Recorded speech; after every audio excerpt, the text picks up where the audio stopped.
لها أن نرحب بالأخ أو المحاضر الأستاذ وليد بن علي الباقي. أهلا وسهلا ومرحبا. السلام عليكم، مساكم الله بالخير، أهلا وسهلا فيكم جميعا.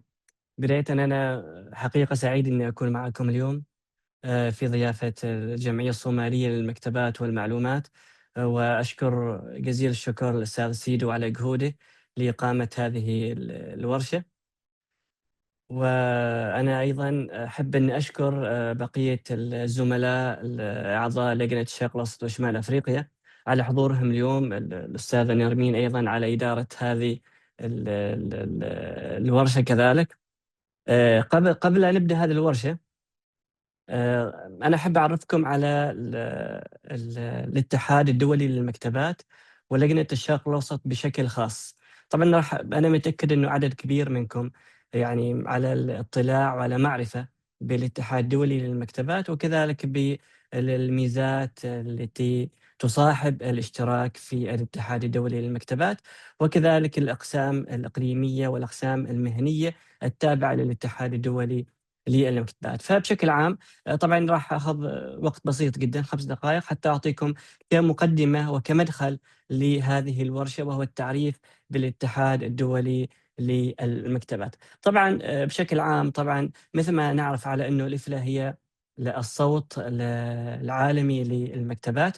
أنا أتمنى إنه إذا كان صوتي ما واضح أو الشرايح ما شغالة ممكن نرمين أو الأستاذ سيدو إنكم تبلغوني.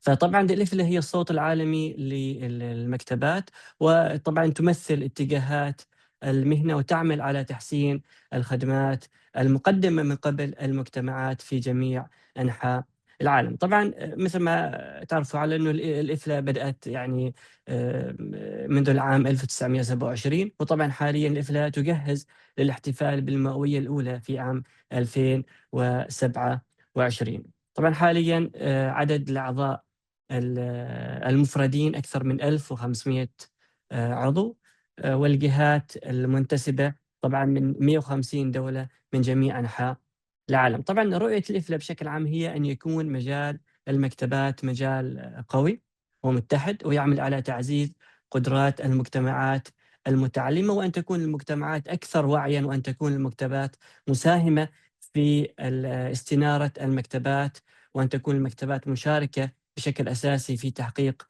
التنمية المستدامة. طبعًا لماذا تنضم أو لماذا أنضم أنا كفرد أو كمؤسسة إلى الإفلا؟ طبعًا أنضم إلى الإفلا لكون الإفلا المنظمة العالمية للمكتبات فيها آلاف الأعضاء حول العالم، والآلاف من الأعضاء العاملين أيضًا والمتطوعين من جميع دول العالم. فبالتالي الدخول إلى هذا الاتحاد وإلى هذه المنظمة من شأنه أن يعطي أبعاد دولية وأبعاد عالمية للأشخاص المنضمين سواء كانوا أفراد أو مؤسسات.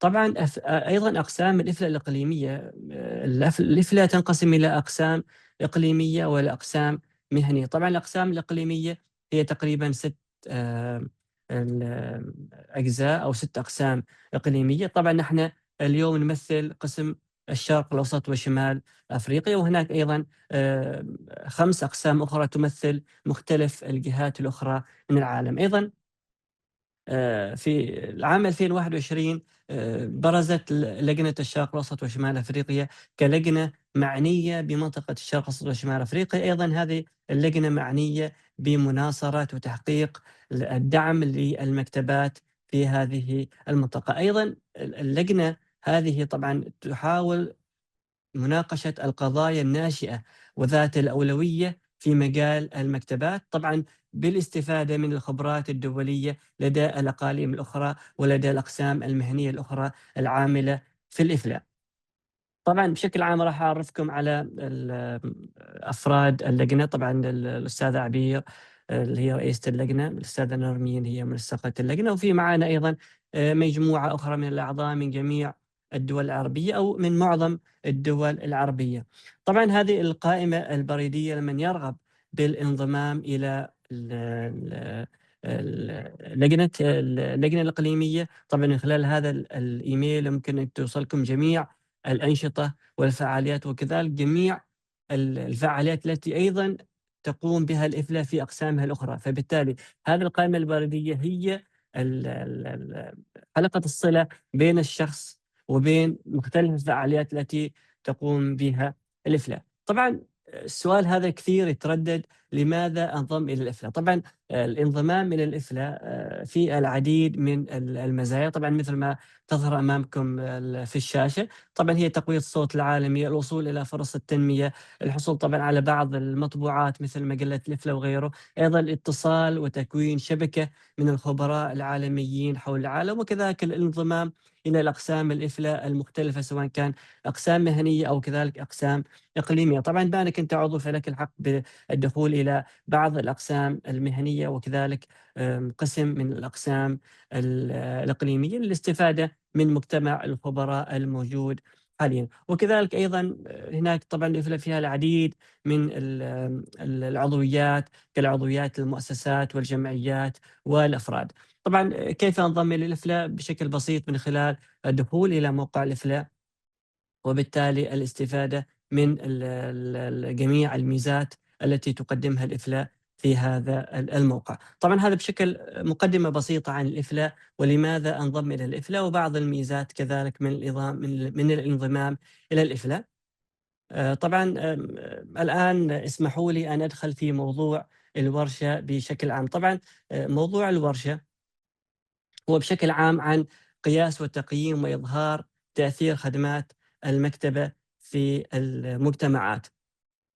طبعًا هذه الورشة تقدمها الإفلا قدمتها الإفلا ولا زالت تقدمها في جميع الأقاليم المختلفة للإفلا. نحاول طبعًا اليوم إنه نتعرف بشكل قد يكون بشكل سريع عن هذا الموضوع. طبعًا موضوع القياس والتقييم وإظهار تأثير خدمات المكتبة في المجتمعات هو طبعًا من الموضوعات الكبيرة والموضوعات اللي تحتاج إلى وقت طويل. طبعًا هذه الورشة نحن غالبًا نقدمها على مدار يومين أو على مدار يوم كامل، لكن بحكم عامل الوقت سنحاول أن نختصر، وأنا أحاول بشكل عام إنه أعطيكم رؤوس الأقلام في هذا الموضوع. طبعًا هذا الموضوع متشعّب وموضوع كبير جدًا، لكن نحن بشكل عام راح نعطيكم أو راح نتعرض إلى أهم الموضوعات التي تناقش على المستوى العالمي حول موضوع قياس وتقييم أثر المكتبات في المجتمعات. طبعًا أنا أتشرّف اليوم إني أقدّم لكم هذه الورشة، ومن الأكيد يعني لا نستغني أبدًا عن مداخلاتكم وعن أي ملاحظات في هذا الموضوع. طبعًا هذه الورشة من ضمن ال يعني هي من الورش التفاعلية وكذلك من الورش التي تُبنى، فبالتالي جميع الملاحظات التي يعني اليوم راح إن شاء الله نتعرّف عليها من خلالكم، راح تساعدني على بناء هذه الورشة وتطويرها أكثر وأكثر. طبعًا أنا متأكد إنه عدد كبير قد يكون عدد من الحضور أيضًا هذه الورشة قُدِّمت لهم، لأنه هذه الورشة تقريبًا قدّمناها في أكثر من 12 إلى تقريبًا 12 أو 13 دولة من دول المنطقة العربية. بعض الدول قدّمناها عن طريق الأونلاين، وبعض الدول قدّمناها الحضور المباشر. إذا في حال طبعًا أي سؤال أو استفسار أتشرف بالتواصل معكم عن طريق الإيميل، وممكن إنكم تتواصلوا معي في أي وقت حول هذا الموضوع أو حول موضوع اللجنة أو حتى الإفلا بشكل عام. طيب قبل أن نبدأ أنا أيضًا راح أعتذر منكم مقدمًا بحكم عامل الوقت، لأنه طبعًا عامل الوقت يضغط علينا كثير إنه يعني موضوع الأسئلة قد نؤجلها للأخير إذا كان في وقت، ولكنه أنا يعني اللي أنصح فيه إنه أي سؤال يمكن عليكم مباشرةً تقوموا أو حتى مداخلة أو أي إضافة من قبلكم على طول تقوم بإضافة هذه المداخلة أو التعليق في الأسفل في زر المحادثات، وبالتالي إن شاء الله أنا راح يعني أطلع عليه بشكل مباشر. وأيضًا الأستاذة نرمين هي يعني تقوم برد المباشر على هذه الاستفسارات. طبعًا أنا أتمنى منكم بشكل سريع أنكم يعني تعرفون عليكم من أي دولة من أي جهة تمثّلوا، إيش عملكم في المكتبة، وإذا ممكن تذكروا لنا بعض الأشياء أو بعض العناصر التي تتوقعوا إنها تكون معانا في هذه الورشة. طبعًا تلاحظوا على إنه هذه الورشة هي أساسًا يعني ورشة تفاعلية.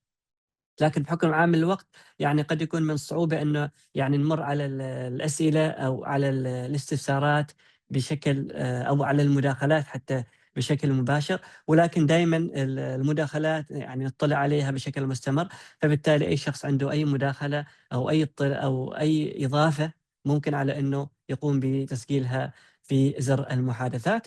وكذلك أيضًا ممكن إنكم تكتبوا بعض الأشياء التي تتوقعوا إنه نخرج من خلالها من خلال بعد هذه الورشة. أنا أشوف إنه بعض الشباب بدأوا يكتبوا بعض التعليقات، تعريف بأنفسهم، أيضًا من أي قسم أو من أي دولة، وأيضًا إيش دورهم في المكتبة، وبعض الأشياء اللي يتوقعوا إنه راح يعني إن شاء الله نحصل عليها من خلال هذه الورشة. طيب هذه الورشة بشكل عام راح نقسّمها إلى 5 أجزاء أساسية. طبعًا في الساعة الأولى راح نتكلم عن موضوع نعطي نبذة عامة عن موضوع القياس وتقييم وإظهار أثر المكتبات في المجتمعات، ثم راح نتكلم كذلك عن المجتمعات وكيف نقيّم ونقيس أثر ونقيس احتياجات المجتمعات، ثم راح نتكلم عن المخرجات والأداء، ثم عن النتايج والتأثير، وختامًا إن شاء الله إن الوقت يسعفنا راح نتكلم عن موضوع رواية القصص المبنية على الأدلة، وكيف نستخدم المكتبات في سرد القصص لإظهار تأثير المكتبات في المجتمعات. بدايةً راح نتكلم عن قياس وتقييم أثر المكتبات في المجتمعات، وخلوني أسألكم أو راح نتكلم بشكل عام عن 3 عناصر رئيسية في المحور الأول، وهو لماذا نحتاج إلى القياس والتقييم؟ التقييم وإظهار تأثير المكتبات، ما هي أهم التحديات وما هي الحلول أيضًا، ثم راح نتكلم بشكل عام عن النموذج المنطقي المرتكز على المجتمع كإطار للقياس والتقييم وإظهار أثر المكتبات في المجتمعات. طيب خلوني أسألكم هذا السؤال، طبعًا لمّا أسألكم هذا السؤال أنا أتوقع منكم إنه تشاركوا في زر المحادثات، لأنه مثل ما قلت لكم إنه عامل الوقت ضغط علينا كثير إنه يعني نعطي لكل سؤال أو لكل موضوع يعني حيّز زمني راح نستهلك الوقت بشكل كامل، فخلوني أسألكم سؤال، لماذا نحتاج إلى القياس والتقييم؟ طبعًا أنا دايمًا على اطلاع يعني على محادثاتكم، فأتمنى إنه أي إجابة تكتبوها في زر المحادثة. طبعًا أتوقع أن أستطيع قياس وتقييم تأثير المكتبات، إن شاء الله إنه هذا من ضمن الأشياء اللي راح نتعرض لها في هذه الورشة. إذًا أرجع لإجابتي على السؤال لماذا نحتاج إلى القيام والتقييس؟ طبعًا نحتاج القياس والتقييم حتى ننشئ ونقيم ونموِّل ونقنع. لغرض التحسين والتطوير ممتاز جدًا.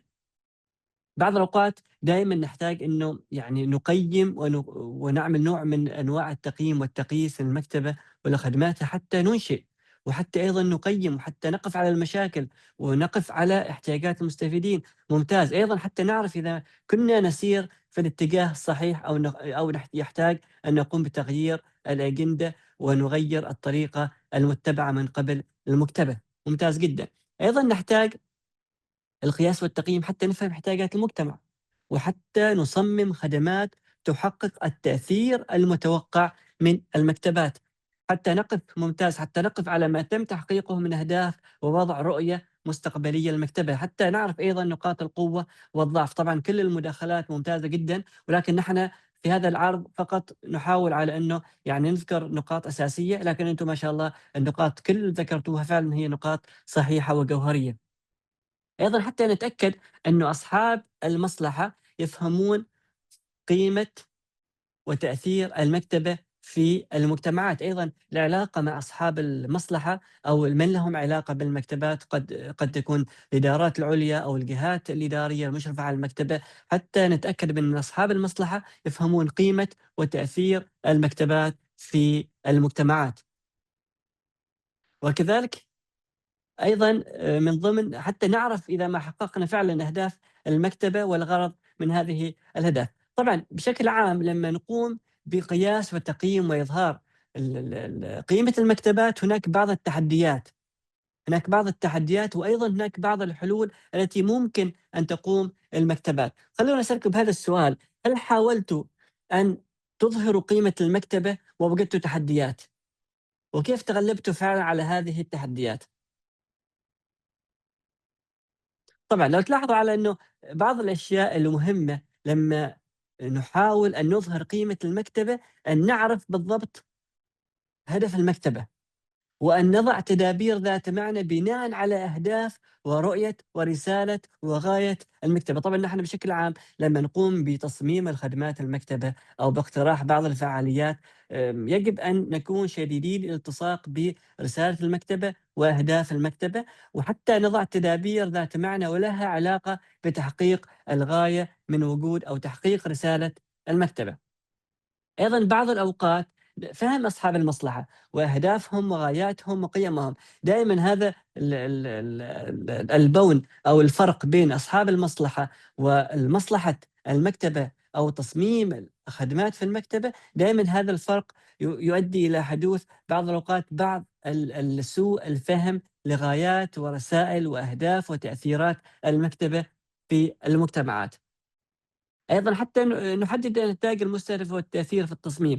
على سبيل المثال بعض الأوقات طبعًا نحن وكل حديثنا حاليًا عن خدمات المكتبة وفعاليات وأنشطة والأشياء التي ممكن الخدمات المعلوماتية التي تقدمها المكتبة. بشكل عام لمّا تكون أي مكتبة، على سبيل المثال إذا في مكتبة مثلًا مكتبة عامة فتحت في منطقة أو في محافظة، خدمات المعلومات المقترحة هي بالتأكيد نفس خدمات المعلومات التقليدية. استعارة، خدمة مرجعية، قواعد بيانات، بعض المحاضرات والورش التدريبية، ولكن ما يكون في دراسة لاحتياجات المستفيدين، وبالتالي فتحديد النتائج المستهدفة والتأثير دائمًا لما نبدي نعمل بعض الفعاليات والأنشطة في المكتبة دائمًا نركز على كيف. يعني دايمًا نحن يعني يكون الهدف الرئيسي كيف، يعني كيف نقوم بعمل هذه الفعالية أو هذا النشاط أو هذا ال ال أو هذه المحاضرة أو هذه الورشة، لكن لا نفكر في لماذا؟ هل نحن فعلًا نحتاج إلى هذه الفعالية أو لا؟ وبالتالي إذا سبقنا دائمًا التفكير هل نحن نحتاج إلى هذه الفعالية أو لا؟ هذا هو السؤال المنطقي، هل نحن نحتاج إلى هذه الفعالية أو لا؟ فبالتالي إذا كان السؤال المنطقي هل نحن نحتاج وما هي القيمة المضافة قبل السؤال عن كيف سنطبق. طبعًا نحن بشكل عام يعني أي شخص منا يروح إلى أي مدير مكتبة ويقول له والله نحن مثلًا يعني أنا عندي بعض الفعاليات وبعض الورش وأريد إنه أقوم بتصميم خدمات. دايمًا السؤال كم راح تكلف؟ أو وين راح نعمل هذه الفعاليات؟ لكن هو السؤال المنطقي هل نحن فعلًا نحتاج إلى هذا النوع من الفعاليات؟ إذا كان السؤال هل نحن نحتاج؟ فبالتالي الأسئلة الأخرى كيف ولماذا ستكون لاحقة، وبالتالي هذه الفعاليات راح تكون فعلًا مبنية على تلبية الاحتياج الفعلي للمجتمعات. النقطة الأساسية في هذا العرض أو في هذه الورشة تمامًا هو النموذج المنطقي المرتكز على المجتمع. طبعًا هذا النموذج أنا متأكد إنه عدد كبير منكم عمله أو مارسه أو إنه بشكل عام يعني يتم اتباعه بطريقة منطقية في معظم الفعاليات أو في معظم الورش التي تقوم المكتبات بتنفيذها. الاتحاد الدولي للمكتبات قام بتبني هذا النموذج وأضاف في بعض العناصر التي فعلًا يعني تلتصق أو تعكس دور المكتبات في المجتمعات. فبالتالي لو تلاحظوا على إنه نحن ننطلق من الinputs إلى الactivities أو من المدخلات إلى الفعاليات، إلى المخرجات والنتائج والتأثير. طيب خلوني أسألكم سؤال وأتمنى أنكم تجاوبوني في المحادثات. لما نقوم باقتراح فعالية أو ندوة أو أي نوع من أنواع الفعاليات، هل بشكل عام هذا النموذج يكون يعني متبع بشكل منطقي؟ يعني مثلًا أنا راح أفكر في موضوع الفعاليات، ولكن لا يمكن أفكر في الفعاليات إذا ما كان في معانا مدخلات. طبعًا إذا كنت راح أعمل فعالية، طبعًا أكيد إنه هذه الفعالية تحتاج إلى عدد كبير من التحضيرات، عدد كبير من أو مقدم، بعض المبالغ المالية أيضًا للتحضير، كيكون طباعة أو تحضير بعض قد تكون الأشياء المطلوبة، مثلا يعني مثلا إذا كان مطلوب التمارين، فمطلوب أنه أحضر بعض الأشياء المتعلقة بالتمارين. فبالتالي الانبوتس مهمة جدا لتنفيذ الفعاليات. لا يمكن أن أنطلق إلى الفعاليات إذا لم يكن في إذا لم يكن في مدخلات. فبالتالي حتى نحوصل هذا الموضوع بشكل أساسي، المكتبة عندما ترغب بالقيام بأي فعالية أو اقتراح أي خدمة مكتبية، ألف لا تقترح أن يتم الالتزام بهذا النموذج المنطقي الذي ينطلق من المدخلات إلى الفعاليات إلى المخرجات والنتائج وإحداث التأثير في المجتمعات. ولو تلاحظوا على أنه هذا النموذج بشكل عام هو نموذج متبع، قد يكون نحن نلاحظ أو لا نلاحظ، لكن بشكل عام هذا النموذج هو نموذج متبع. طيب لو تلاحظ على إنه إحنا لمّا نتكلم عن المدخلات، فنحن نتكلم عن الإحصائيات في المكتبة، عدد الكتب، عدد الأجهزة، عدد البنية التحتية إذا كانت مجهزة لتقديم هذه الفعاليات.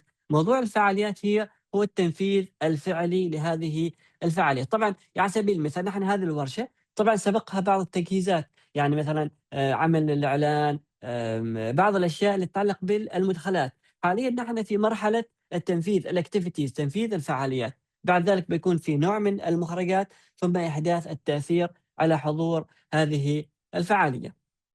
طبعًا أيضًا مثل ما تلاحظوا على إنه يعني هذا النموذج المنطقي يعني ينطلق من يعني بشكل هرم منطقي من المدخلات إلى إحداث التأثير في المجتمعات. خلوني أسألكم سؤال وأتمنى أنكم تجاوبوني في المحادثات. هذا النموذج المنطقي ينقصه عنصر واحد. إذا عملنا هذا العنصر، إذا أضفنا هذا العنصر، راح يكون هذا النموذج أكثر منطقية. فأتمنى منكم تشاركوني إيش هذا العنصر الذي إذا أضفناه إلى هذا النموذج راح يكون أكثر منطقية لتلبية احتياجات المكتبات. فاللي منكم يعرف الإجابة ممكن إنه يشارك في المحادثات. الفيدباك، طبعًا الفيدباك ممكن على إنه في أي مرحلة من هذه المراحل الفيدباك يكون موجود. أيضًا موضوع المعالجة، نحن موضوع المعالجة في كل مرحلة من مراحل المدخلات إلى الأنشطة إلى المخرجات إلى النتائج إلى التأثير. فممكن أي شخص يمكن أن يقترح موضوع التقييم. أيضًا موضوع التقييم مهم جدًا، وموضوع التقييم موجود في كل مراحل النموذج المنطقي. طيب إذًا خلونا أنا أخبّركم العنصر، طبعًا هو عنصر الاحتياج. الneeds، هل فعلًا في احتياج لهذه الخدمات ولهذه الفعاليات؟ على سبيل المثال، إذا المكتبة قامت بخدمات أو قدّمت مثلًا أسبوع تعريفي بموضوع ما، لكن هذا الأسبوع التعريفي يعني غير مبني على دراسات واقعية أو مسوحات لتقييم احتياجات المجتمع. مثل ما تلاحظوا على إنه هذا الموضوع مبني على المجتمع، فبالتالي لا يمكن أن نقدم خدمات إذا لم يكن في دراسة لاحتياجات المجتمع. هذه الاحتياجات وهذه الدراسة تقول على أنه الخدمات التي تقدم بناءً على دراسات تكون خدمات ذات تأثير في المجتمع. طبعًا مهم إنه نفهم هذا النموذج أو هذا الشكل، لأنه جميع الورشة مبنية على هذا النموذج المنطقي لقياس وإظهار تأثير الخدمات، تأثير خدمات المكتبة في المجتمعات. طيب خلونا بشكل عام ننظر للموضوع بزاوية أخرى. طبعًا هذا ننظر إلى الموضوع من زاوية أخرى، من زاوية دائرية، زاوية دائرة، بمعنى إنه هذا النموذج لا ينتهي. طبعًا نحن مثل ما تلاحظوا بدأنا بالاحتياج، ثم المدخلات، الفعاليات، المخرجات، النتائج، ثم إحداث التأثير في المجتمعات.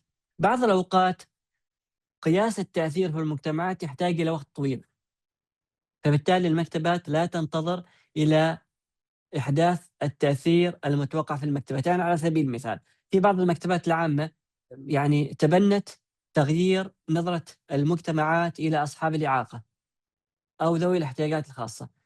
طبعًا بعض المكتبات العامة لاحظت على إنه أصحاب الاحتياجات الخاصة أو أصحاب الإعاقة يعني المجتمع لا يقوم بتمكينهم، أو الجهات الحكومية لا تقوم بتوظيف هؤلاء الأفراد في الجهات الحكومية. بعض المكتبات قامت بتعمل أسبوع تعريفي للتعريف بأصحاب الإعاقة، بأنه الإعاقة لا تمنعهم من الاندماج في المجتمع، لا تمنعهم من التوظيف، وعملت مجموعة من الورش ومجموعة من الفعاليات لأفراد المجتمع وللجهات الحكومية. ولكن هل تتوقعوا أنه التأثير أو إحداث التأثير في المجتمعات يكون بعد الانتهاء من هذا الأسبوع؟ صعب.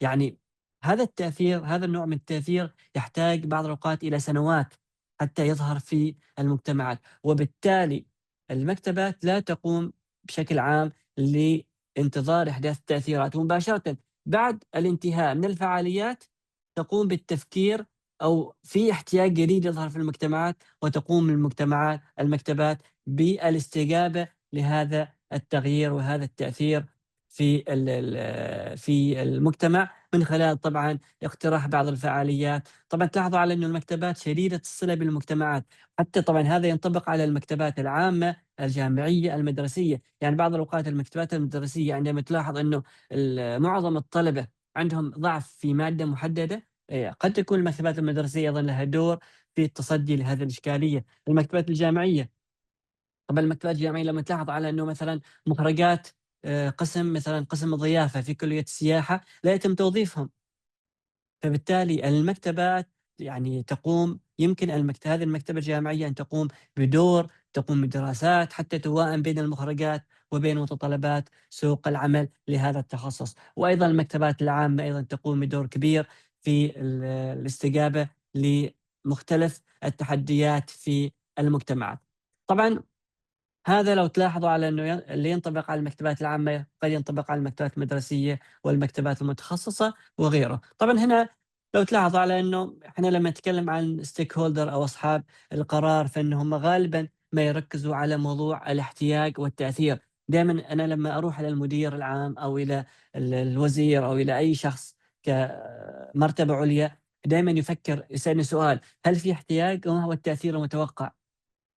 نحن كأمناء مكتبات دائمًا نركز على المدخلات والفعاليات والمخرجات. الفئة المستهدفة أو أفراد المجتمع دائمًا يركزوا على موضوع الoutcomes أو النتائج، لأنه النتائج دائمًا تظهر على أفراد المجتمع أو أفراد الtarget group أو الجهة المعنية بهذا التأثير في المجتمعات.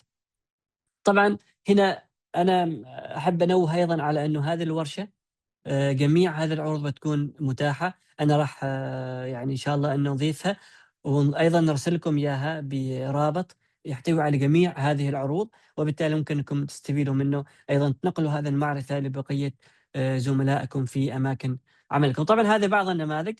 طبعًا نحن بحكم عامل الوقت ما راح نمر على جميع هذه النماذج. طبعًا أعطيكم مثال واحد، موضوع التوظيف. طبعًا بعض المكتبات يعني ويعني رأت أو لاحظت على إنه في نقص في التوظيف، فبالتالي الاحتياج أو الإشكالية هو موضوع التوظيف. لمّا نيجي على موضوع الinputs أو المدخلات، فنحن نتكلم عن موظفين، مبالغ مالية، بعض المعدات لتقييم هذه الورش. لمّا نتكلم عن الactivities، طبعًا ممكن نقوم ببعض الورش، مثلًا كتابة السيرة الذاتية أو تحسين المهارات في الذكاء الاصطناعي وغيره مثلًا، إذا كان هذا من ضمن متطلبات العمل.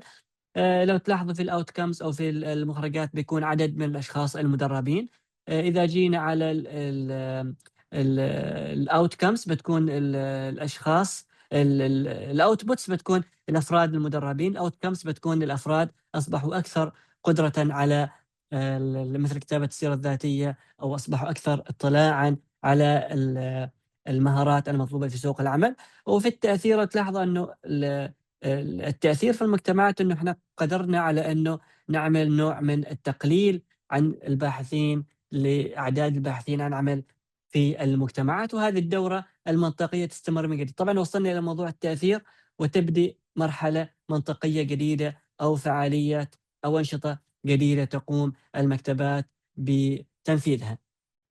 طبعًا هناك أيضًا العديد من الفعاليات، لكن نحن بحكم عامل الوقت نحاول على إنه يعني نمُر عليها بشكل سريع. على سبيل المثال خلونا قبل أن ننتقل إلى المحور الثاني، مثل بعض المكتبات لاحظت على أنه مكتبة مدرسية أو مكتبة عامة لاحظت على أنه في نقص في الICT أو مهارات الوعي الرقمي بين الطلاب وبين أفراد المجتمع. طبعًا هذا هو الاحتياج، ننتقل من الاحتياج إلى موضوع الinputs أو موضوع المدخلات. طبعًا نحتاج إلى بعض المكتبات المتنقلة، إلى بعض الأجهزة، إلى المدربين، إلى بعض المبالغ المالية أيضًا لتقديم الفعاليات. طبعًا الفعاليات قد تكون زيارة للمدارس أو زيارة لبعض المنازل وإعطاء دورات تدريبية لأولياء الأمور كذلك. طبعًا لمّا نتكلم عن موضوع المخرجات، فالمخرجات عدد من الزيارات وعدد من الطلاب أو أفراد المجتمع المدربين. النتايج إنه المهارات أصبحت أكثر، أفراد المجتمع أصبحوا أكثر إمتلاكًا لمهارات الICT أو الوعي المعلوماتي، وبالتالي التأثير في المجتمعات إنه نحن عملنا نوع من قصر الهوة بين المجتمعات، وبالتالي هذا المجتمع أصبح مجتمع واعي معرفيًا ومعلوماتيًا بالتقنية وبالICT وغيره من الأشياء المهمة في العالم الرقمي. طبعًا هذا نموذج للدورة المنطقية على موضوع النقص في الICT وكيف ممكن على إنه المكتبات تقوم تلبية هذا الاحتياج. طبعًا الأمثلة طبعًا يعني أمثلة كثيرة جدًا، وهذا فقط مثالين أو 3 أمثلة من ال ال على الدورة المنطقية، ولكن أنا أعتقد إنه أي فعالية ممكن على إنه يعني تنطبق عليها هذه الدورة المنطقية التي تبدأ بالاحتياج إلى إحداث التأثير في المجتمعات. طب نحن نتكلم كثير عن موضوع المجتمعات، ومثل ما قلت لكم على إنه المكتبات شديدة الصلة بمجتمعاتها، وأصلًا المكتبات وُجدت حتى تلبي احتياجات ال ال ال مجتمعاتها، ودائمًا المكتبات شديدة الصلة بالمجتمعات التي تخدمها هي المكتبات الناجحة. ولو تلاحظوا على إنه الفعاليات التي تكون مبنية على دراسات هي الفعاليات التي تكون ناجحة والتي تلقى صدى في المجتمعات والتي تحقق تأثيراتها في المجتمعات كذلك، وهذه الفعاليات تبرهن على قيمة وأهمية المكتبات في المجتمعات. طيب نحن وصلنا إلى المحور الثاني اللي هو محور المجتمعات والاحتياجات، كيف نقيم المجتمعات وكيف نحدد احتياجات المجتمعات. طيب طبعًا هذه الأجندة بشكل عام اللي راح نتطرق لها في هذا المحور الثاني. لو تلاحظوا نحن حاليًا في موضوع الاحتياج، كيف نحدد الاحتياج؟ طبعًا تحديد الاحتياج شيء مهم جدًا، ومثل ما قلت لكم إنه الاحتياج هو القاعدة التي تبني عليها جميع الدورة المنطقية، فبالتالي إذا ما كان في تحديد احتياج صحيح، بقية الدورة ما راح تكون صحيحة. فعلًا راح نعمل أنشطة وراح نعمل فعاليات راح نخرج للمجتمع كمكتبات، لكن هذه الفعاليات لن تلقى صدى في المجتمعات. لماذا؟ لأنه المجتمع في جهة والفعاليات في جهة. على سبيل المثال تخيلوا على أنه أحد المكتبات العامة تقوم بتوفير خدمات القواعد البيانات، وتعمل مجموعة كبيرة من الورش ومجموعة كبيرة من الفعاليات استخدام الdatabase أو قواعد البيانات، وكيف ممكن نستخدم الذكاء الاصطناعي. الحاصل على إنه أفراد المجتمع لا يمتلكوا أساسيات الوعي الرقمي، أو حتى لا يمتلكوا اتصال بالإنترنت، أو حتى لا يمتلكوا أجهزة. طيب هذه الخدمات هل بتلقى صدى في المجتمع؟ طبعًا لأ. معظم هذه الفعاليات بتكون فعاليات يعني مثل ما أقول هو جهد ضائع. لماذا؟ لأنه أفراد المجتمع غير مؤهلين للتعامل مع هذا النوع من أنواع الفعاليات أو هذا النوع من أنواع التقنية، لأنهم لا يمتلكوا حتى اتصال بالإنترنت، لأنه ما في دراسة حقيقية للمجتمع ولاحتياجات المجتمع. فحاليًا نحن في الاحتياج راح نتعرف كيف نحدد احتياجات المجتمع وكيف ندرس فعلًا هذه الاحتياجات. طبعًا نحن حاليًا في مقدمة أو في بداية الهرم المنطقي، نحن حاليًا في البداية في تحديد الاحتياجات. طبعًا نتكلم عن المجتمعات. طبعًا المجتمع هو المجتمع الذي تقوم المكتبة بخدمته. بشكل عام المجتمعات هي أي مجموعة تشترك في شيء محدد، قد تكون مثلًا الأشخاص في موقع جغرافي محدد، الأشخاص في جامعة محددة، في الأشخاص المنتمين إلى تخصص ما، أو الأشخاص اللي في مدرسة محددة، فبالتالي المجتمع هو مجموعة من الأشخاص. ما هو الحاجة أو التحدي أو المشكلة؟ الفجوة بين ما هو كائن وما ينبغي أن يكون.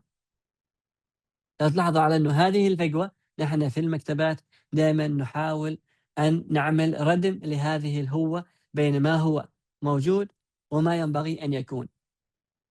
بعض المكتبات فعلًا تنجح أن تردم هذه الهوة بين المجتمع وبين فعاليات وخدمات المعلوماتية المقدمة لهم. طيب خلونا نتكلم بشكل عام عن موضوع المجتمعات. طيب المجتمعات هو المجتمع المكتبة هو مجتمعك خارج المكتبة. ماذا تعرف عن المجتمع؟ ماذا تعرف عن المجتمع؟ بعض الأوقات نلاحظ على إنه المكتبات لا تعرف مجتمعها أساسًا، أو لا تعرف معلومات عن مجتمعاتها، أو دائمًا المكتبة في جهة والمجتمع في جهة أخرى، وبالتالي إذا كان هذا طريقة العمل لا نتوقع للمكتبات أن تقوم بدورها، أو لا نتوقع فعلًا المكتبات أن تؤدي رسالتها في المجتمع. نحن حين لما نتكلم عن المجتمعات نحن نتكلم عن رسالة المكتبة في المجتمعات. إذا كنا لا نعرف أفراد المجتمع لا يمكن أن نؤدي الرسالة، لأنه نؤدي الرسالة لمن؟ طيب ما هي احتياجاتهم حتى يكونوا سعداء؟ يجب أن نعرف احتياجات المجتمع حتى يكون سعيد. المكتبة بشكل عام هي مكان للالتقاء. لو تلاحظوا على أنه آمم، الآن تعريفات المكتبة دائمًا تكون إنه المكتبات space، المكتبات مكان لالتقاء أفراد المجتمع. فبالتالي المجتمع دائمًا مهم جدًا، المجتمع ركيزة أساسية تنبني عليه جميع الخدمات المعلوماتية المقدمة من قبل المكتبة. طبعًا إحنا لمّا نتكلم عن الموضوع ما هو المجتمع؟ ما هو تقييم احتياجات المجتمع؟ طيب كيف نقيم احتياجات المجتمع؟ طيب أنا كمكتبة تعرفت على مجتمعي، أنا مكتبة جامعية، قد يكون مثلًا مكتبة كلية الاقتصاد، وبالتالي إذًا ال ال ال المجتمع هو الطلبة أو الطلبة الدارسين في كلية الاقتصاد، هذا هو المجتمع. طيب كيف أقيم احتياجات المجتمع؟ المجتمع والاحتياجات هو الذي يحدد نوع المكتبة، ممتاز.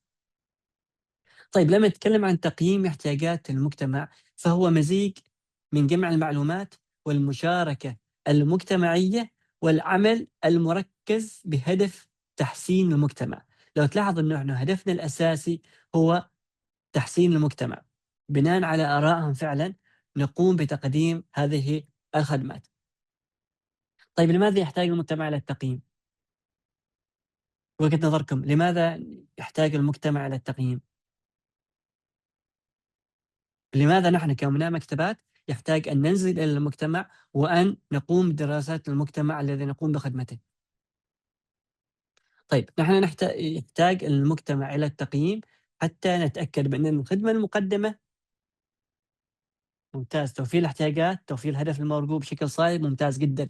أيضًا حتى نتأكد بأن الخدمة المقدمة أو الخدمة التي نقوم بتطويرها تناسب تمامًا احتياجات المجتمع الذي نقوم بخدمته، لقياس فائدة الخدمات، ممتاز جدًا.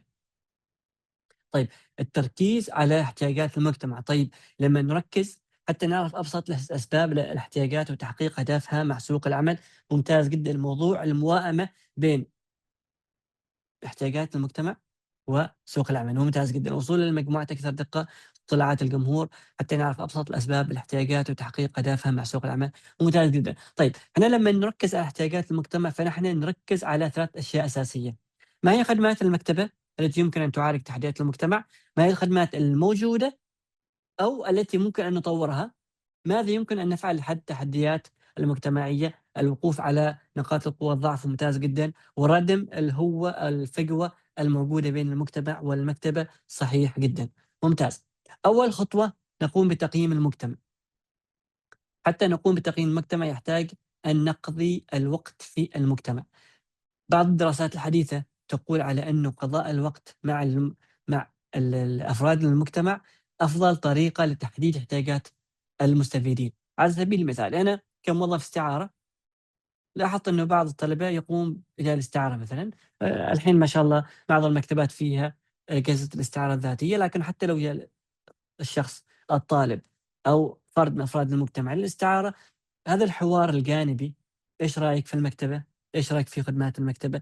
ما الذي يمكن أن أقدمه أنا كمكتبة للمجتمع، لك أنت مثلًا؟ هل أنت راضي عن خدمات المكتبة؟ لو تلاحظوا على هذا الحوار الجانبي لمدة 5 دقايق أفضل من الاستبيان، أفضل من عدد كبير جدًا من طرق جمع البيانات من المجتمع، وهذا يوضح لأفراد المجتمع على أنك أنت شريك في المكتبة. ممتاز، نحن نعمل جنبًا إلى جنب مع أفراد المجتمع، وهذا صحيح جدًا. أيضًا قضاء الوقت في المجتمع في تطوير علاقات مع أفراد المجتمع، هذا أيضًا من النقاط المهمة جدًا لتقييم المجتمعات. أيضًا نستمع، مهم جدًا لنا نحن كأمناء مكتبات أن نستمع لاحتياجات المجتمعات، ونحاول قدر الإمكان أن نتغلب على التحديات التي يواجهها أفراد المجتمع، وأن نقوم بتقييم الخدمات المقدمة ونطورها بناء على ملاحظات أفراد المجتمع. طيب الخطوة الأولى قيمنا المجتمع، الخطوة الثانية نحدد الاحتياجات، نحدد فجوات الخدمة أو المجتمعات المحرومة. أنا أتمنى منكم تحددوا لي إيش المقصود بالمجتمعات المحرومة، وكذلك نناقش مع أفراد المجتمع والاستماع إلى آرائهم وإلى أولوياتهم، أيضًا من الأشياء الأساسية لتحديد الاحتياجات. طبعًا تحديد الاحتياجات أنا لا زلت أنتظر مشاركاتكم حول تعريف المجتمعات المحرومة التي لا تخدمها المكتبات. طيب، حتى نحدد احتياجات المجتمع نحتاج إلى جمع البيانات عن المجتمع، وجمع البيانات عن ال المجتمع مهمة جدًا. لو تلاحظ إنه نحن كأمناء مكتبات نقوم بجمع عدد كبير جدًا من البيانات، عدد الاستعارات، عدد الكتب، طبعًا يعني عدد كبير جدًا من البيانات التي نقوم بجمعها كأمناء مكتبات. طبعًا بالنسبة للمجتمعات المحرومة فعلًا هي المكتبات التي لا تشملها خدمة المكتبات. على سبيل المثال، خلونا قبل لا نرجع لهذه النقطة، يعني أنا كمكتبة عامة عدد كبير من أفراد المجتمع من أصحاب الإعاقة البصرية أو الحركية مثلًا، آمم، المسافات بين أرفف المكتبات لا تسمح بمرور مثلًا الكرسي الwheelchair، أو إنه مثلًا لا أوفّر كتب مسموعة، أو لا أوفّر كتب بطريقة برايل، أو لا أوفّر مثلًا مداخل للمكتبة ممكن الكراسي المتحركة أن تدخل فيها، فبالتالي هذا مجتمع محروم.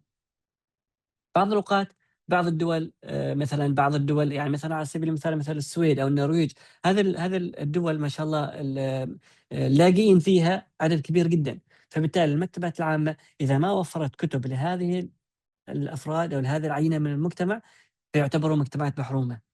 فنحن كأمناء مكتبات يجب أن نعالج المجتمعات المحرومة ونتأكد إنه قمنا بتوفير الخدمة لجميع المكتبات ولجميع الأفراد ولجميع الطوائف، لجميع المستفيدين أو لجميع أفراد المجتمع بشكل عام. ممتاز. هي المجتمعات محرومة ثقافيًا فعلًا، في محرومة ثقافيًا، وهذا شيء مهم جدًا إنه المكتبات تقوم بتلبية هذا الاحتياج. طيب نرجع لموضوع جمع البيانات. طبعًا مثل ما قلت لكم على إنه إحنا كأمناء مكتبات نقوم بجمع عدد كبير جدًا من البيانات سواء كنا نعرف ذلك أو لا. طبعًا إحصائيات المكتبة، صندوق الاقتراحات، المسوحات والاستبيانات، المحادثات الغير رسمية مع المكتبات ومراقبة زوار المكتبة، هذه من ضمن البيانات المتوفرة بشكل عام. السؤال الرئيسي، هل نحن فعلًا نقوم باستخدام هذه البيانات أو لا؟ مهم جدًا أن نستخدم هذه البيانات لتطوير ولقياس جودة خدمات المكتبة ولقياس تأثير المكتبات في المجتمعات. طيب، طرق الجمع البيانات الحديثة ترتكز على نقطتين، نقطة الملاحظة ونقطة السؤال. طبعًا تعرفوا إنه جمع البيانات في عدد كبير جدًا من الطرق، الاستبيانات، اللقاءات، المنتديات العامة وغيرها، عن طريق الاستبيانات الإلكترونية، عن طريق مثل ما تقولوا الجوجل ريفيوز مثلا، الاشياء اللي مكتوبه على جوجل، او حتى الملاحظات اللي تجينا من صندوق الاقتراحات تقليديا، او التعليقات على الفيسبوك او غيره. هذا كلها مصادر من مصادر الحصول على البيانات من قبل افراد من افراد المجتمعات. الطرق الحديثه تركز على عاملين: الملاحظه والسؤال. دائما الاحظ افراد المجتمع، وبعض الاوقات اقوم بسؤال افراد المجتمع حول رايهم في الخدمات وكيف ممكن اطورها. ايضا هذه بعض الطرق المستخدمه في الحصول على البيانات. طبعا هذه الطرق قد تكون غير مستخدمه معنا، لكنه من ضمنها طبعا جوله في الحي. طبعا هذه كانت مستخدمة قد يكون حديثا، قد يكون قديما. بعض المكتبات يمكن ما ينطبق علينا، ينطبق على بعض الدول الغربية مثلا. كانوا دائما، خاصة المكتبات العامة، تقوم بزيارة الأحياء، تقوم بزيارة القرى والمدن، زيارة الباب، من الباب إلى الباب على طول. السؤال يعني هل المكتبة تقوم بدورها؟ ما هو آراءكم في المكتبة؟ كيف يمكن أن نطور خدمات المكتبة؟ فبالتالي هذه من الطرق القديمة المستخدمة. طبعا هذه الطريقة قد تكون غير مريحة للأشخاص. طبعا نحن مع العوامل الجو اللي معنا ما يساعد، وأيضا قد يكون بعض الحساسيات. أيضا قد تكون هذه الطريقة يعني غير محبذة في منطقتنا العربية.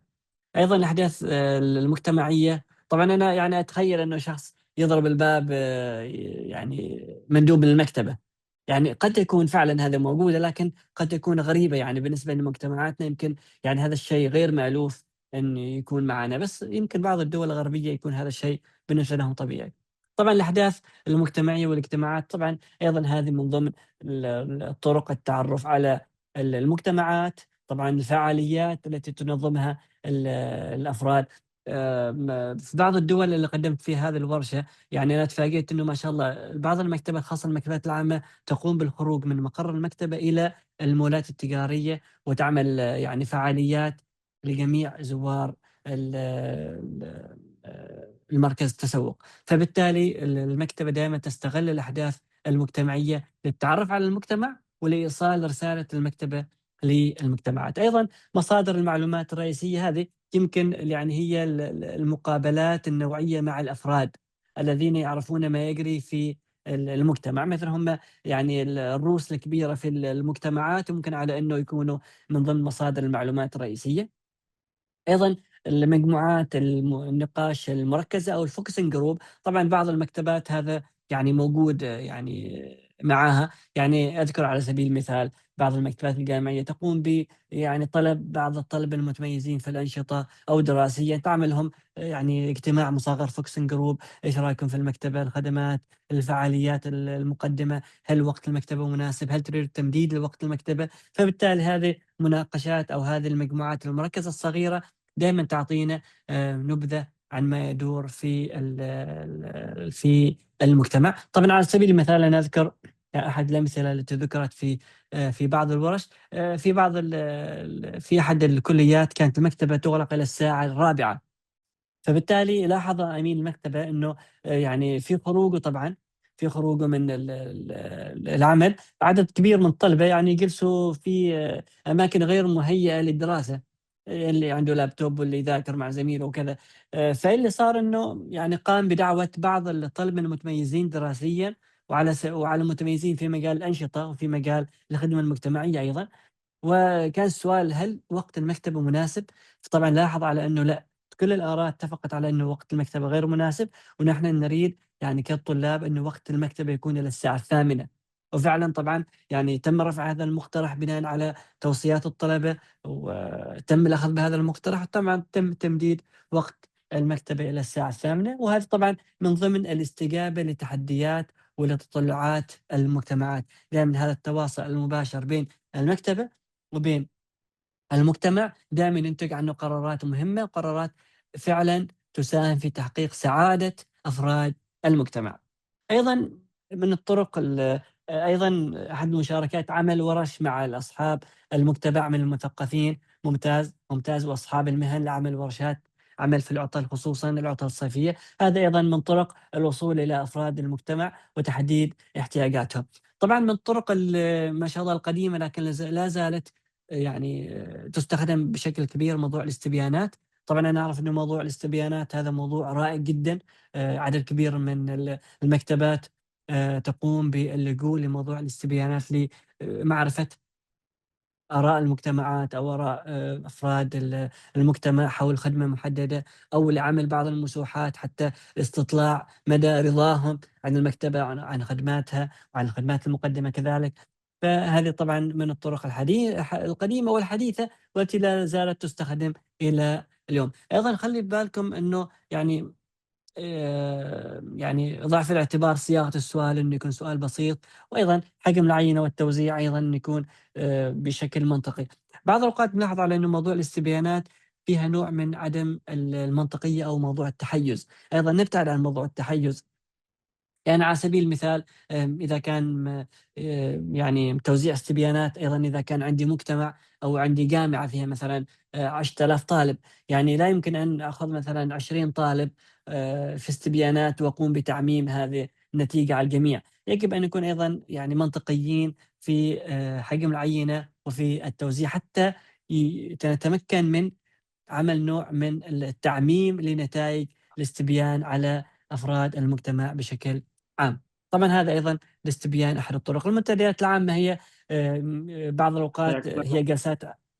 هي جلسات عامة. طبعًا المنتديات العامة هي جلسات عامة تقوم بمناقشة الإشكاليات المجتمع، ويمكن للمكتبات أن تقوم بالاستفادة من هذه التجمعات. النقطة الأخيرة في هذا المحور هو افهم مجتمعك، يجب أن نفهم المجتمع. طبعًا لمّا نتكلم عن افهم مجتمعك، نتكلم عن نقطتين أساسيات، اللي هو الملف التعريفي بالمجتمع، والملف التعريفي بالأفراد. طبعًا الملف التعريفي هو ملخص مبني على الأدلة والاتجاهات الأساسية في منطقة المجتمع والمكتبة. طبعًا يمكن أن يحتوي على التركيبة السكانية للمجتمع، السياق الاجتماعي والاقتصادي، القضايا والتحديات والفرص والأولويات الرئيسية، الجغرافيا، الحياة المجتمعية، ماذا يحدث في مجتمعك. طبعًا لو تلاحظوا على إنه هذا الملف التعريفي أنا ما أدري إذا كان في بعض المكتبات يقوم بعمل ملف تعريفي، بعض الدول لاحظت إنه يعملوا ملف تعريفي لمجتمعاتهم، فأنا أتمنى اللي منكم عمل هذا الملف التعريفي يمكن إنه يشاركنا تجربته في المحادثات. طبعًا الملف التعريفي مهم جدًا، أنا باعطيكم مثال على الملف التعريفي.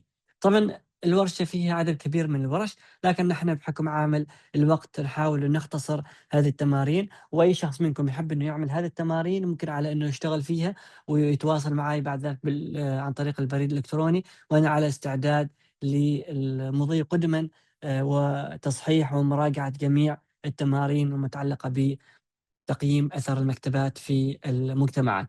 لو تلاحظوا هذا على سبيل المثال أحد الملفات التعريفية بالمجتمعات، لو تلاحظوا تكلم عن المساحة، تكلم عن تقسيم الذكور والإناث، تكلم عن نسبة الإعالة، كبار السن، تكلم عن بعض التحديات اللي يواجهها الأطفال مثلًا، انخفاض مستويات الإلمام بتكنولوجيا المعلومات.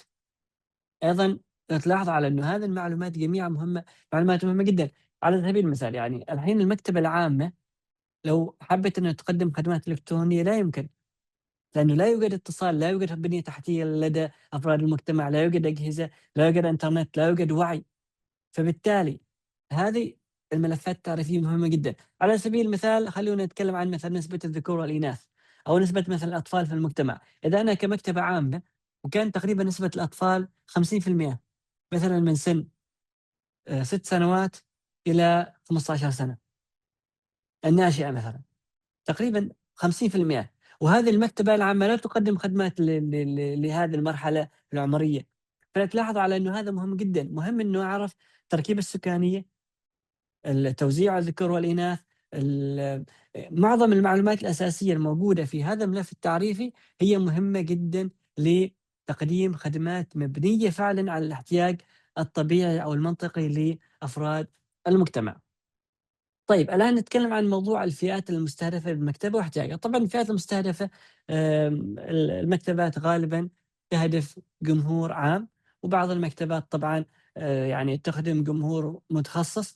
فعلى المكتبات أن تقوم بتحديد الفئة المستهدفة سواء كانت طلاب جامعيين، طلاب مدارس، أو جمهور عام، أو حتى جمهور متخصص في موضوع ما.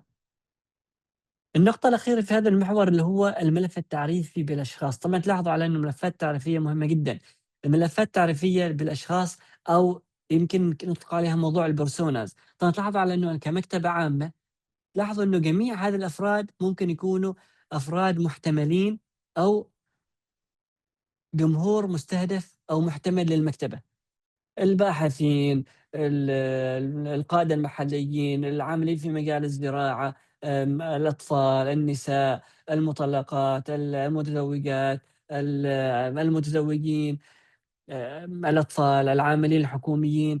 تلاحظوا إنه كل مكتبة تحدد ال الجمهور المستهدف، وبالتالي كل مكتبة نعمل هذا الpersonas in your community. كل مكتبة تقوم بعمل هذا النموذج، وتقوم بملء الفراغات بجميع الشخصيات المحتملة للاستفادة من المجتمع. ثم المكتبات تقوم بعمل بعض الفعاليات والأنشطة التي تحاول أن تجذب جميع أفراد المكتبات، وأن تتأكد من أنه جميع أطياف المجتمع وجدت فعاليات تناسبها في هذا في هذه المكتبة. طبعًا على سبيل المثال، إذا أنا مثلًا عامل أو باحث في مجال الزراعة مثلًا، يعني لا أجد كتب، لا أجد فعاليات تناسبني، بالتالي لا يوجد سبب حقيقي لزيارة المكتبة. لكن إذا كان في فعاليات، إذا كان في كتب، إذا كان في مصادر معلومات تخدمني، بالتالي في سبب منطقي ورئيسي لزيارة المكتبة والاستفادة منها. طبعًا هذا بشكل عام نعمل بعض الوصوفات للبرسوناز، وكيف نصف أو كيف أعمل ملف تعريفي بالأفراد. لو تلاحظ في الملفات التعريفية بالأفراد، أنا أيضًا أركز على موضوع الهوايات، لأنه الهوايات أيضًا مهمة جدًا. طبعًا مثل ما تعرفون إنه في فرق بين التخصص وبين الهواية. أنا أحاول إني أجذب الأشخاص بالتخصص أو حتى بالهواية كمكتبة تحاول أن تلبي جميع متطلعات أفراد المجتمع. طبعًا هذا نموذج من نماذج الملفات التعريفية بالأفراد. ونحن تقريبًا على الوقت وصلنا في نهاية الساعة الأولى، وانتهينا من المحورين من محاور هذه الورشة. أنا يعني مثل ما تعرفون إنه انطلقنا من موضوع الاحتياج. في المحور القادم إن شاء الله بنتكلم عن المدخلات والفعاليات والمخرجات أو الoutputs. فنحن انطلقنا من بداية الهيكل، ونحن مستمرين في الصعود حتى نصل إلى التأثير في المجتمعات. أنا أستأذنكم بفتح العرض الثاني. ويمكن أثناء هذه العملية أحب أنوه على أنه في نهاية الورشة إن شاء الله بيكون، أو قبل نهاية الورشة بيكون في رابط راح نقوم بوضعه في المحادثات لتسجيل المشاركين. وأتمنى من الجميع أن يعمل اسمه باللغة الإنجليزية حتى يعني نقوم بمشاركة هذه الأسماء إلى الاتحاد الدولي للمكتبات، ونعمل شهادات الحضور. طيب إذن الآن أشارك معاكم المحور الثالث، أتمنى يكون واضح. وراح نتكلم في المحور الثالث بعون الله عن المخرجات والأداء، كيف نراقب المخرجات وكيف نقيس الأداء. طبعًا هذه الورشة بشكل عام ما راح نتطرق لموضوع وضع مؤشرات أداء آمم، لكل مكتبة على حدة أو لكل فعالية على حدة. طبعًا هذا الموضوع موضوع طويل جدًا ويحتاج إلى شرح مفصل، لكن نحن بشكل عام بنعطيكم بعض الموارد الأساسية اللي يمكن إنه المهتم يمكن يقوم بالرجوع لها والاستفادة. وأي شخص عنده أي سؤال في هذا الموضوع ممكن على إنه نتواصل بعد نهاية الورشة، وأنا على استعداد لأي سؤال يتعلق بوضع مؤشرات أداء، مراقبة مخرجات، أو في أي ما يتعلق بموضوع الإفلاء أو هذه الورشة. طبعًا نحن وصلنا إلى المحور الثالث اللي هو المخرجات والأداء. راح نتكلم عن إحصائيات المكتبة، لماذا وكيف؟ أيضًا مجالات جمع البيانات، مقاييس الأداء ومؤشرات المخرجات لخدمات وأنشطة المكتبة. طبعًا نحن حاليًا في وسط النموذج المنطقي الinputs والactivities والoutputs. طبعًا لمّا نتكلم عن موضوع المدخلات. طبعًا موضوع المدخلات مهم جدًا، وهي إحصائيات المكتبة. طبعًا هذا أيضًا من الأشياء الأساسية. إحنا بعد ما حددنا الاحتياجات نأتي إلى الإحصائيات. هل المكتبة تمتلك القدرة البشرية، التقنية، المالية، البنية التحتية لإقامة هذه الفعاليات أو لأ؟ هذا مهم جدًا. طيب كيف راح نعرف؟ من خلال إحصائيات المكتبة. طبعًا تلاحظوا على إن إحنا في المكتبات ملوك الإحصائيات، نجمع عدد كبير جدًا من الإحصائيات. السؤال الأساسي: هل فعلًا نقوم بالاستفادة من كل هذه الإحصائيات أو لا؟ أنا أترك الإجابة لكل واحد منكم على حدة. طيب، إحصائيات المكتبة كيف ولماذا؟ طبعًا نحتاج إحصائيات المكتبة حتى نراقب نتائج التشغيل، وحتى نرصد الاتجاهات مع مرور الوقت وتأثيرات الابتكار، حتى نوفر، وهذا مهم جدًا، حتى نوفر قاعدة بيانات للتخطيط. دائمًا البيانات ممتاز، نحتاج لجمع إحصائيات ممتاز. إذا تم استخدامها بشكل جيد لمراجعة ومتابعة أداء المكتبة، ممتاز جدًا. إذًا النقطة الثالثة قد تكون هي نقطة مهمة جدًا. نحتاج إحصائيات المكتبة حتى نوفر قاعدة للتخطيط واتخاذ القرار وتحسين جودة الخدمة والتغذية الراجعة كذلك. طبعًا نحتاج نستفيد من الإحصائيات لعد المدخلات، نحصي المخرجات، نقارن بين المدخلات والمخرجات. بعض الأوقات لمّا تكون في واجد فرق شاسع بين المدخلات والمخرجات، معناه في إشكالية.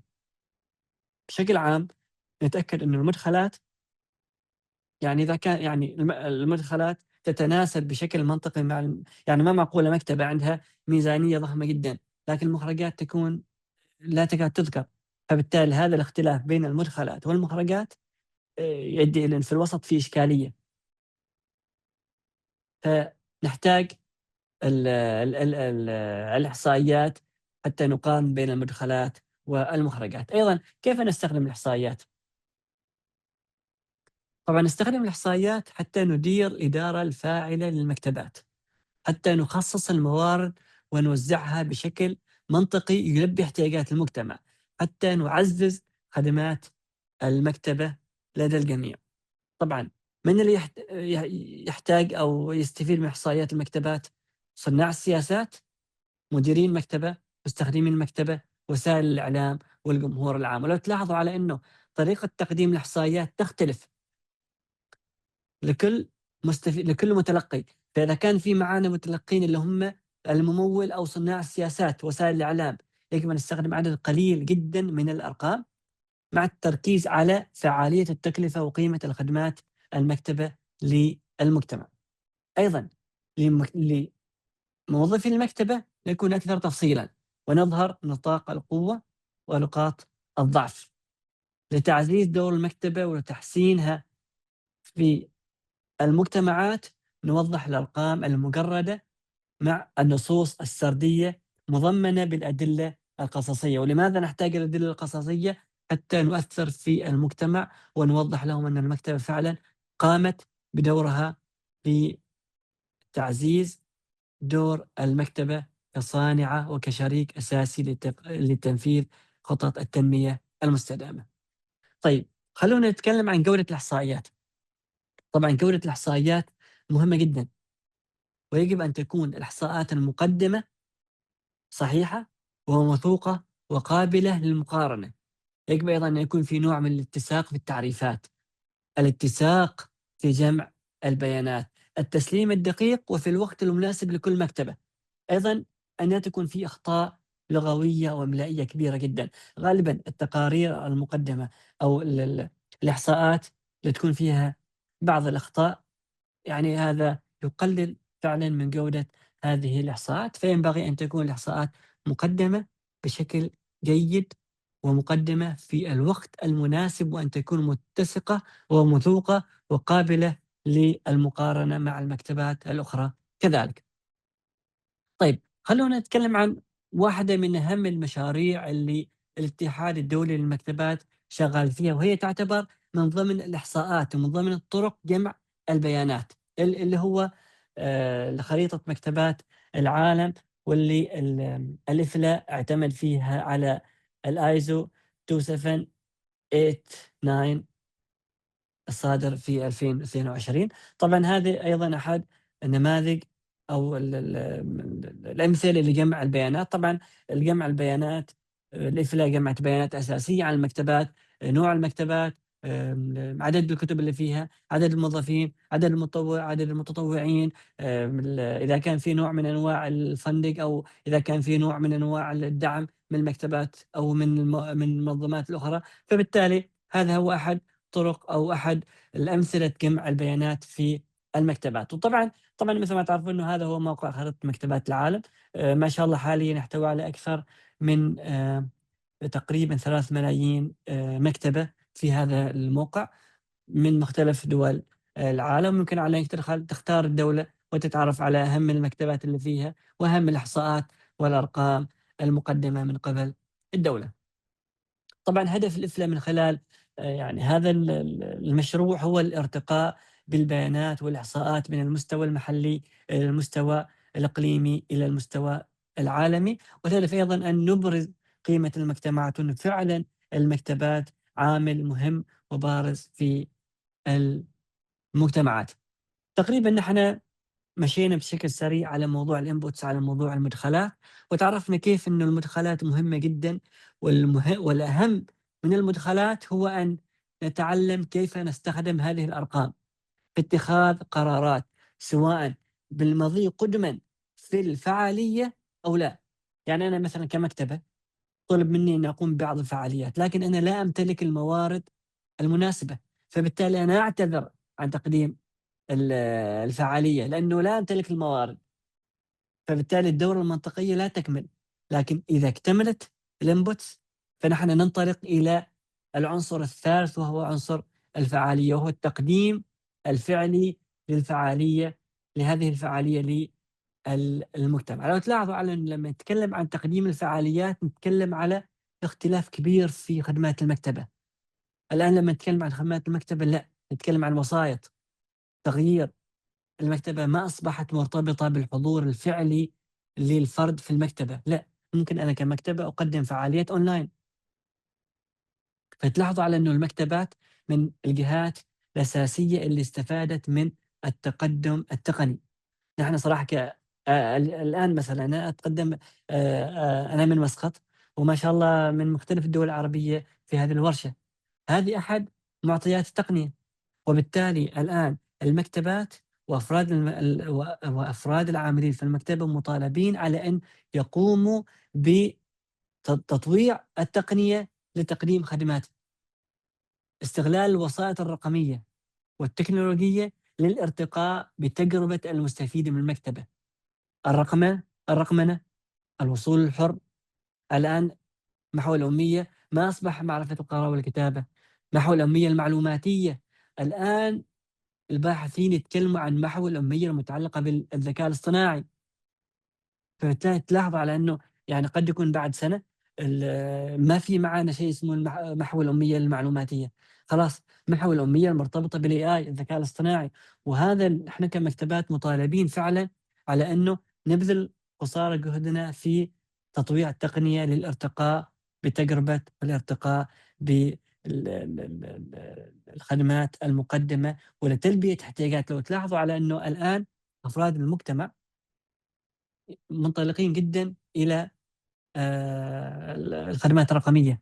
معظم في أحد الدراسات اطلعت عليها معظم المكتبات التي تجذب خاصة الناشئة هي المكتبات التي تقدم خدمات رقمية، شاشات تفاعلية، خدمات الVR، بعض الأشياء اللي يعني الروبوتات، روبوتات المحادثة، الأشياء التقنية الأخرى المرتبطة بالAI.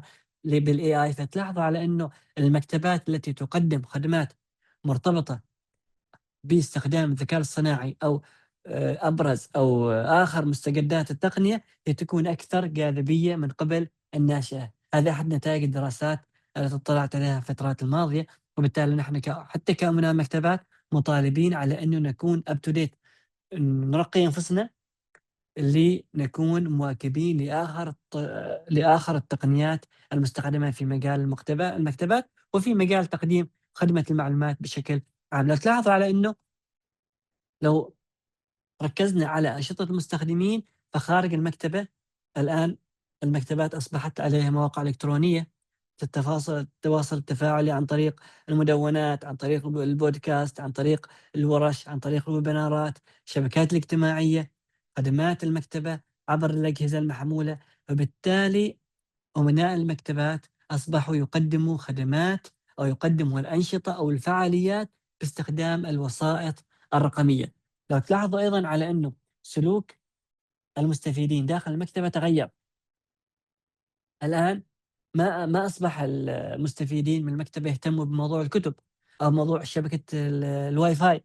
ما شاء الله اللي نلاحظه بشكل عام قد ينطبق على بعض الدول وقد لا ينطبق على دول أخرى. الحين ما شاء الله نلاحظ على أنه معظم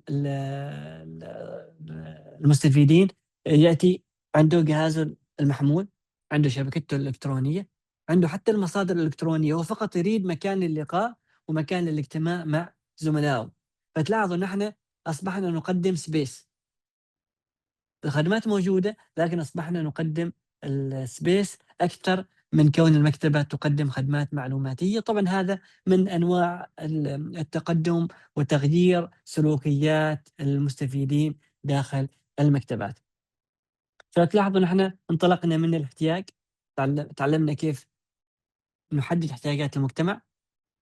عنصر الآخر المدخلات، وكيف نستفيد فعلًا من المدخلات ونبني عليها قرارات. ثم انتقلنا للactivities وتعرفنا كيف إنه أنشطة المستخدمين تغيرت، وبالتالي حتى أنا كمكتبة مطالب إني أغير من الخدمات المقدمة أو من الوسائط التي أقدم فيها الخدمات. الآن ننطلق إلى الoutputs أو المخرجات. طبعًا المخرجات نتكلم عن عدد الحضور لهذه الورشة، عدد الورش، عدد الأسابيع الثقافية، عدد المحاضرات، عدد الويبينارات. دائمًا لمّا نتكلم عن الoutputs نتكلم عن الورش، وراح نتكلم عن كيف ممكن نعمل بعض المؤشرات للأداء ومؤشرات المخرجات. طبعًا لو تلاحظوا على إنه لمّا نتكلم عن المخرجات فهو كمية الشيء المُنتج، لمّا نتكلم عن المخرج هو كمية الشيء المُنتج. لكن لمّا نتكلم عن الأداء فهو إنجاز المهمة بطريقة محددة. لمّا نتكلم عن قياس الأداء نتكلم عن موضوع تقييم كفاءة الموارد المخصصة لهذه الخدمات.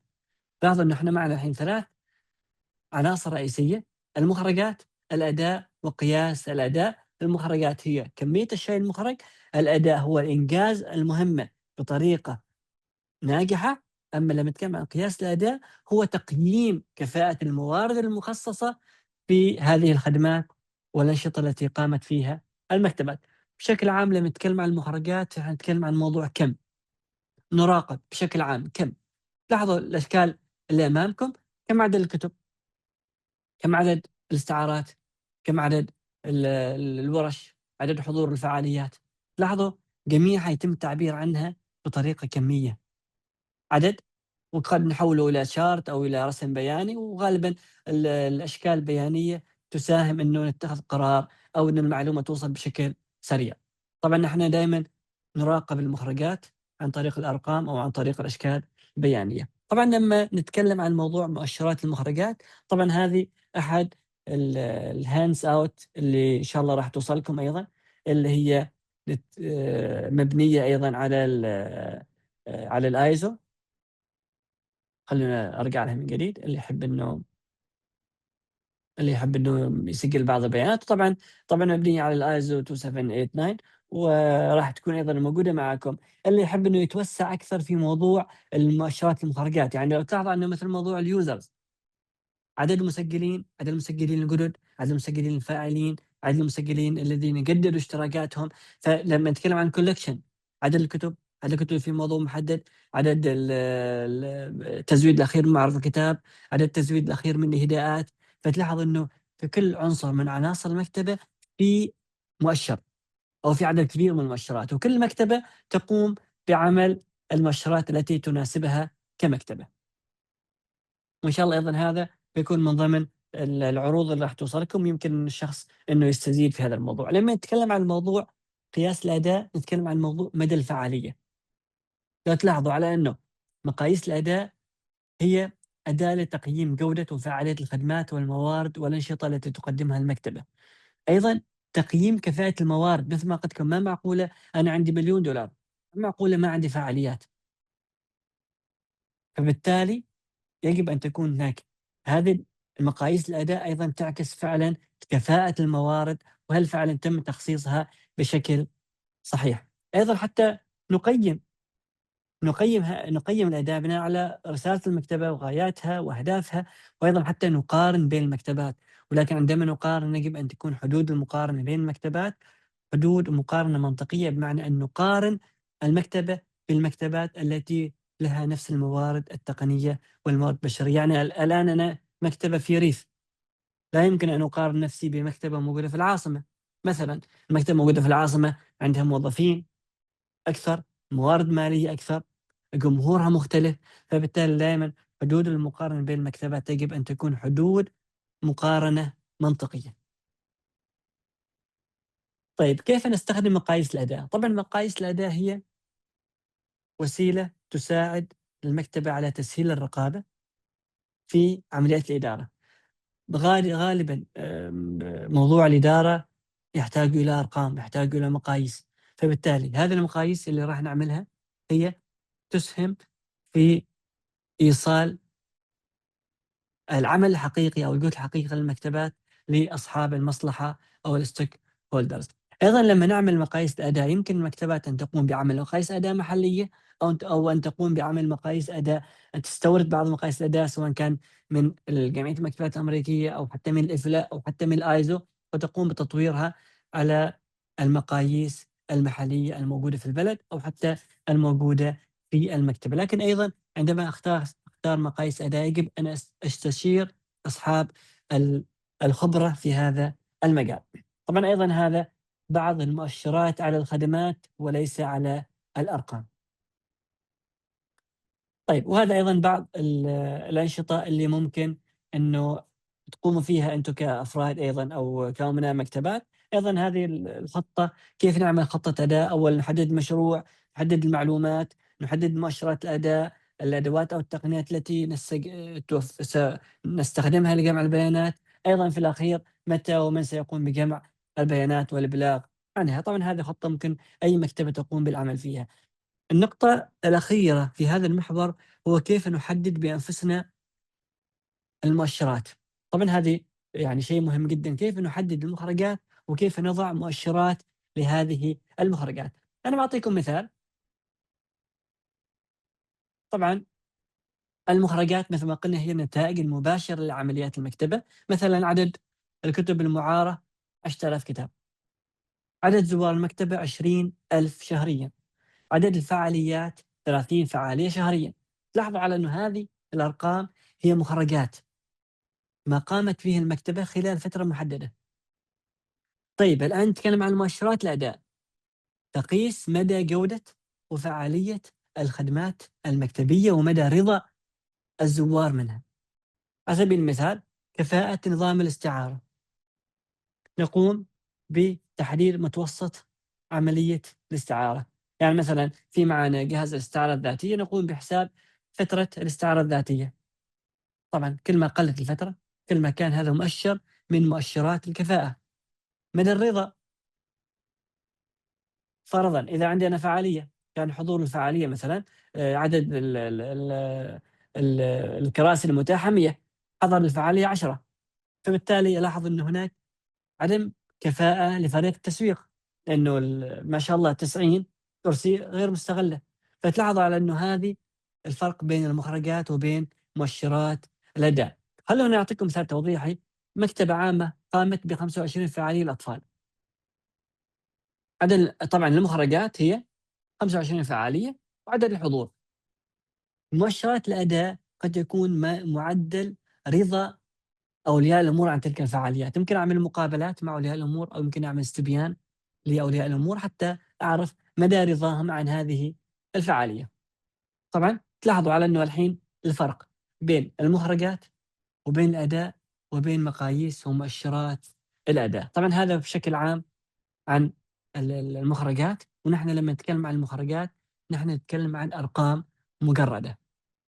طبعًا انطلقنا من الاحتياج إلى الinputs إلى الفعاليات إلى المخرجات، والآن نأتي إلى نقطة مهمة جدًا وهي النتائج، ثم التأثير. فالنتائج مهمة جدًا على إنه نقوم بدراسة النتائج، وكيف فعلًا كيف نحدد النتائج وكيف نحدد تأثيرنا في المجتمعات. وطبعًا هذه هي النقطة أو المحور قبل الأخير في هذه الورشة. وصلنا إلى المحور قبل الأخير في هذه الورشة وهي النتائج والتأثير، كيف نقيم النتائج وتأثير الخدمات المكتبية في المجتمعات. طبعًا راح نتكلم عن النتائج، إزالة الغموض، تخطيط النتائج، جمع البيانات عن النتائج، وكذلك عن تحديد نتائج خدمات المكتبة وأنشطتها ومشاريعها. وصلنا إلى نهاية الهرم، متحمسين جدًا لموضوع النتائج. طبعًا نحن كل شغلنا الآن على تنفيذ الفعاليات، لكن الآن نأتي إلى موضوع النتائج والتأثير. هل فعلًا فعاليات المكتبة حققت نتائج الoutcomes؟ وهل فعلًا هذا الoutcomes أحدث impact أو تأثير في المجتمعات؟ طبعًا هذا هو الهدف الرئيسي. مثل ما تلاحظوا إنه إذا كانت هذه الفعاليات مبنية على قياس صحيح للمجتمعات، فأنا أتوقع أنه نصل إلى مرحلة الoutcomes وتكون في نتائج مباشرة على الأفراد، نتائج مباشرة على المجتمعات. طبعًا وصلنا إلى نهاية الهرم، النتائج والتأثير. طيب بشكل عام إحنا لمّا نتكلم عن موضوع التأثير نتكلم عن فعالية، ونتكلم عن نشاط وتأثير في المجتمع. السؤال المباشر: هل نحن حققنا تأثير في المجتمع أو لأ؟ سؤال صريح. هل نحن كمكتبة قمنا بدورنا؟ وهل أحدثنا تأثير في المجتمعات أو لأ؟ هذا اللي راح إن شاء الله نتعرض له في المحور قبل الأخير في هذه الورشة. نتائج، تأثير، تغيير. لو تلاحظوا إنه إحنا نتكلم عن الoutcomes، لمّا نتكلم عن النتايج نتكلم على التأثير على الأفراد. هنا إحنا وصلنا إلى الجانب البشري. هل فعلًا هذه الفعاليات أثّرت على الأفراد؟ طبعًا ما تنسوا على إنه فرد، فردين، 3، 5، 10 يكوّنوا مجتمع، وبالتالي هذا الأفراد، هذه المجموعة من الأفراد يشكلوا مجتمع. فأنا إذا أثّرت في هذه الأفراد أضمن أن يحدث تأثيرات في المجتمعات. ولكن مثل ما قلت لكم نحن بالضبط لازم تكتمل الدائرة الخدمية، تكتمل إن شاء الله الآن مع إحداث التأثير في المجتمعات. ولكن خلّوا بالكم إنه إحداث التأثير في المجتمعات قضية مهمة جدًا. على سبيل المثال خلونا بنجي إلى موضوع التأثير والسرعة. ما هي النتائج بشكل عام؟ هي النتائج بشكل سريع جدًا هي الطريقة التي يظهر بها الأمر. النتائج مباشرة على المجتمعات وعلى الأفراد. النتائج للأشخاص هي فائدة محددة تنتج عن البرنامج أو الخدمة، تساعدنا في تغيير الوعي والمعرفة والمهارة أو الموقف أو السلوك. وتلاحظ على أنه هذه السلسلة غالبا ما تكون متصلة، يعني لا يمكن نغير المهارة إذا ما غيرنا الوعي. فنبدأ بالوعي، ثم المعرفة، ثم المهارة، ثم الموقف، وأخيرا السلوك. والتغيير في السلوك هو الهدف الرئيسي للمكتبات، وهو التأثير في المجتمعات، وهو الهدف الرئيسي من جميع فعالياتنا، سواء كان مؤتمر، فعالية، ورشة، خدمة معلوماتية، هدفها التأثير في سلوك الأفراد وبالتالي التأثير في المجتمع بشكل عام. طبعًا النتائج قد تكون نتائج كمية أو قد تكون نتائج نوعية، وهذا شيء واضح جدًا. طبعًا وصلنا إلى آخر مرحلتين، النتائج. إذا أنجزت أنشطتك المخططة بشكل منطقي سوف يستفيد المشاركون. استفادة المشاركون سوف ينتج عنها حدوث تأثيرات وتغييرات في المجتمعات. طبعا خلوني أعطيكم معلومة بسيطة. التأثير في المجتمع قد يكون سريع جدا وقد يكون بطيء. على سبيل المثال مثل موضوع كورونا، يعني اللي صار في موضوع كورونا و كوفيد 19، اللي صار على إنه بشكل عام يعني نحن كأفراد كنا في جهة عملنا آآ دوام طبيعي جدًا. رجعنا إلى المنزل المسا جاتنا رسالة خلاص من بكرة ما في دوامات بالحضور، بتكون دوام عن طريق الأونلاين. طيب أنا ما جاهز، يمكن ما عندي إنترنت، ما عندي جهاز. رتّب نفسك، دبّر نفسك. هذا إحداث تأثيرات في المجتمع سريعة جدًا، يعني إحنا يمكن احتاجنا إلى نص يوم أو إلى يوم حتى نستوعب الإشكالية بالكامل، ودخلنا مود الدوام أونلاين. بعض الأوقات بعض التأثيرات تحتاج إلى وقت طويل جدًا حتى تحدث في المجتمعات، يعني مثلًا إحداث إدخال الAI في المكتبات.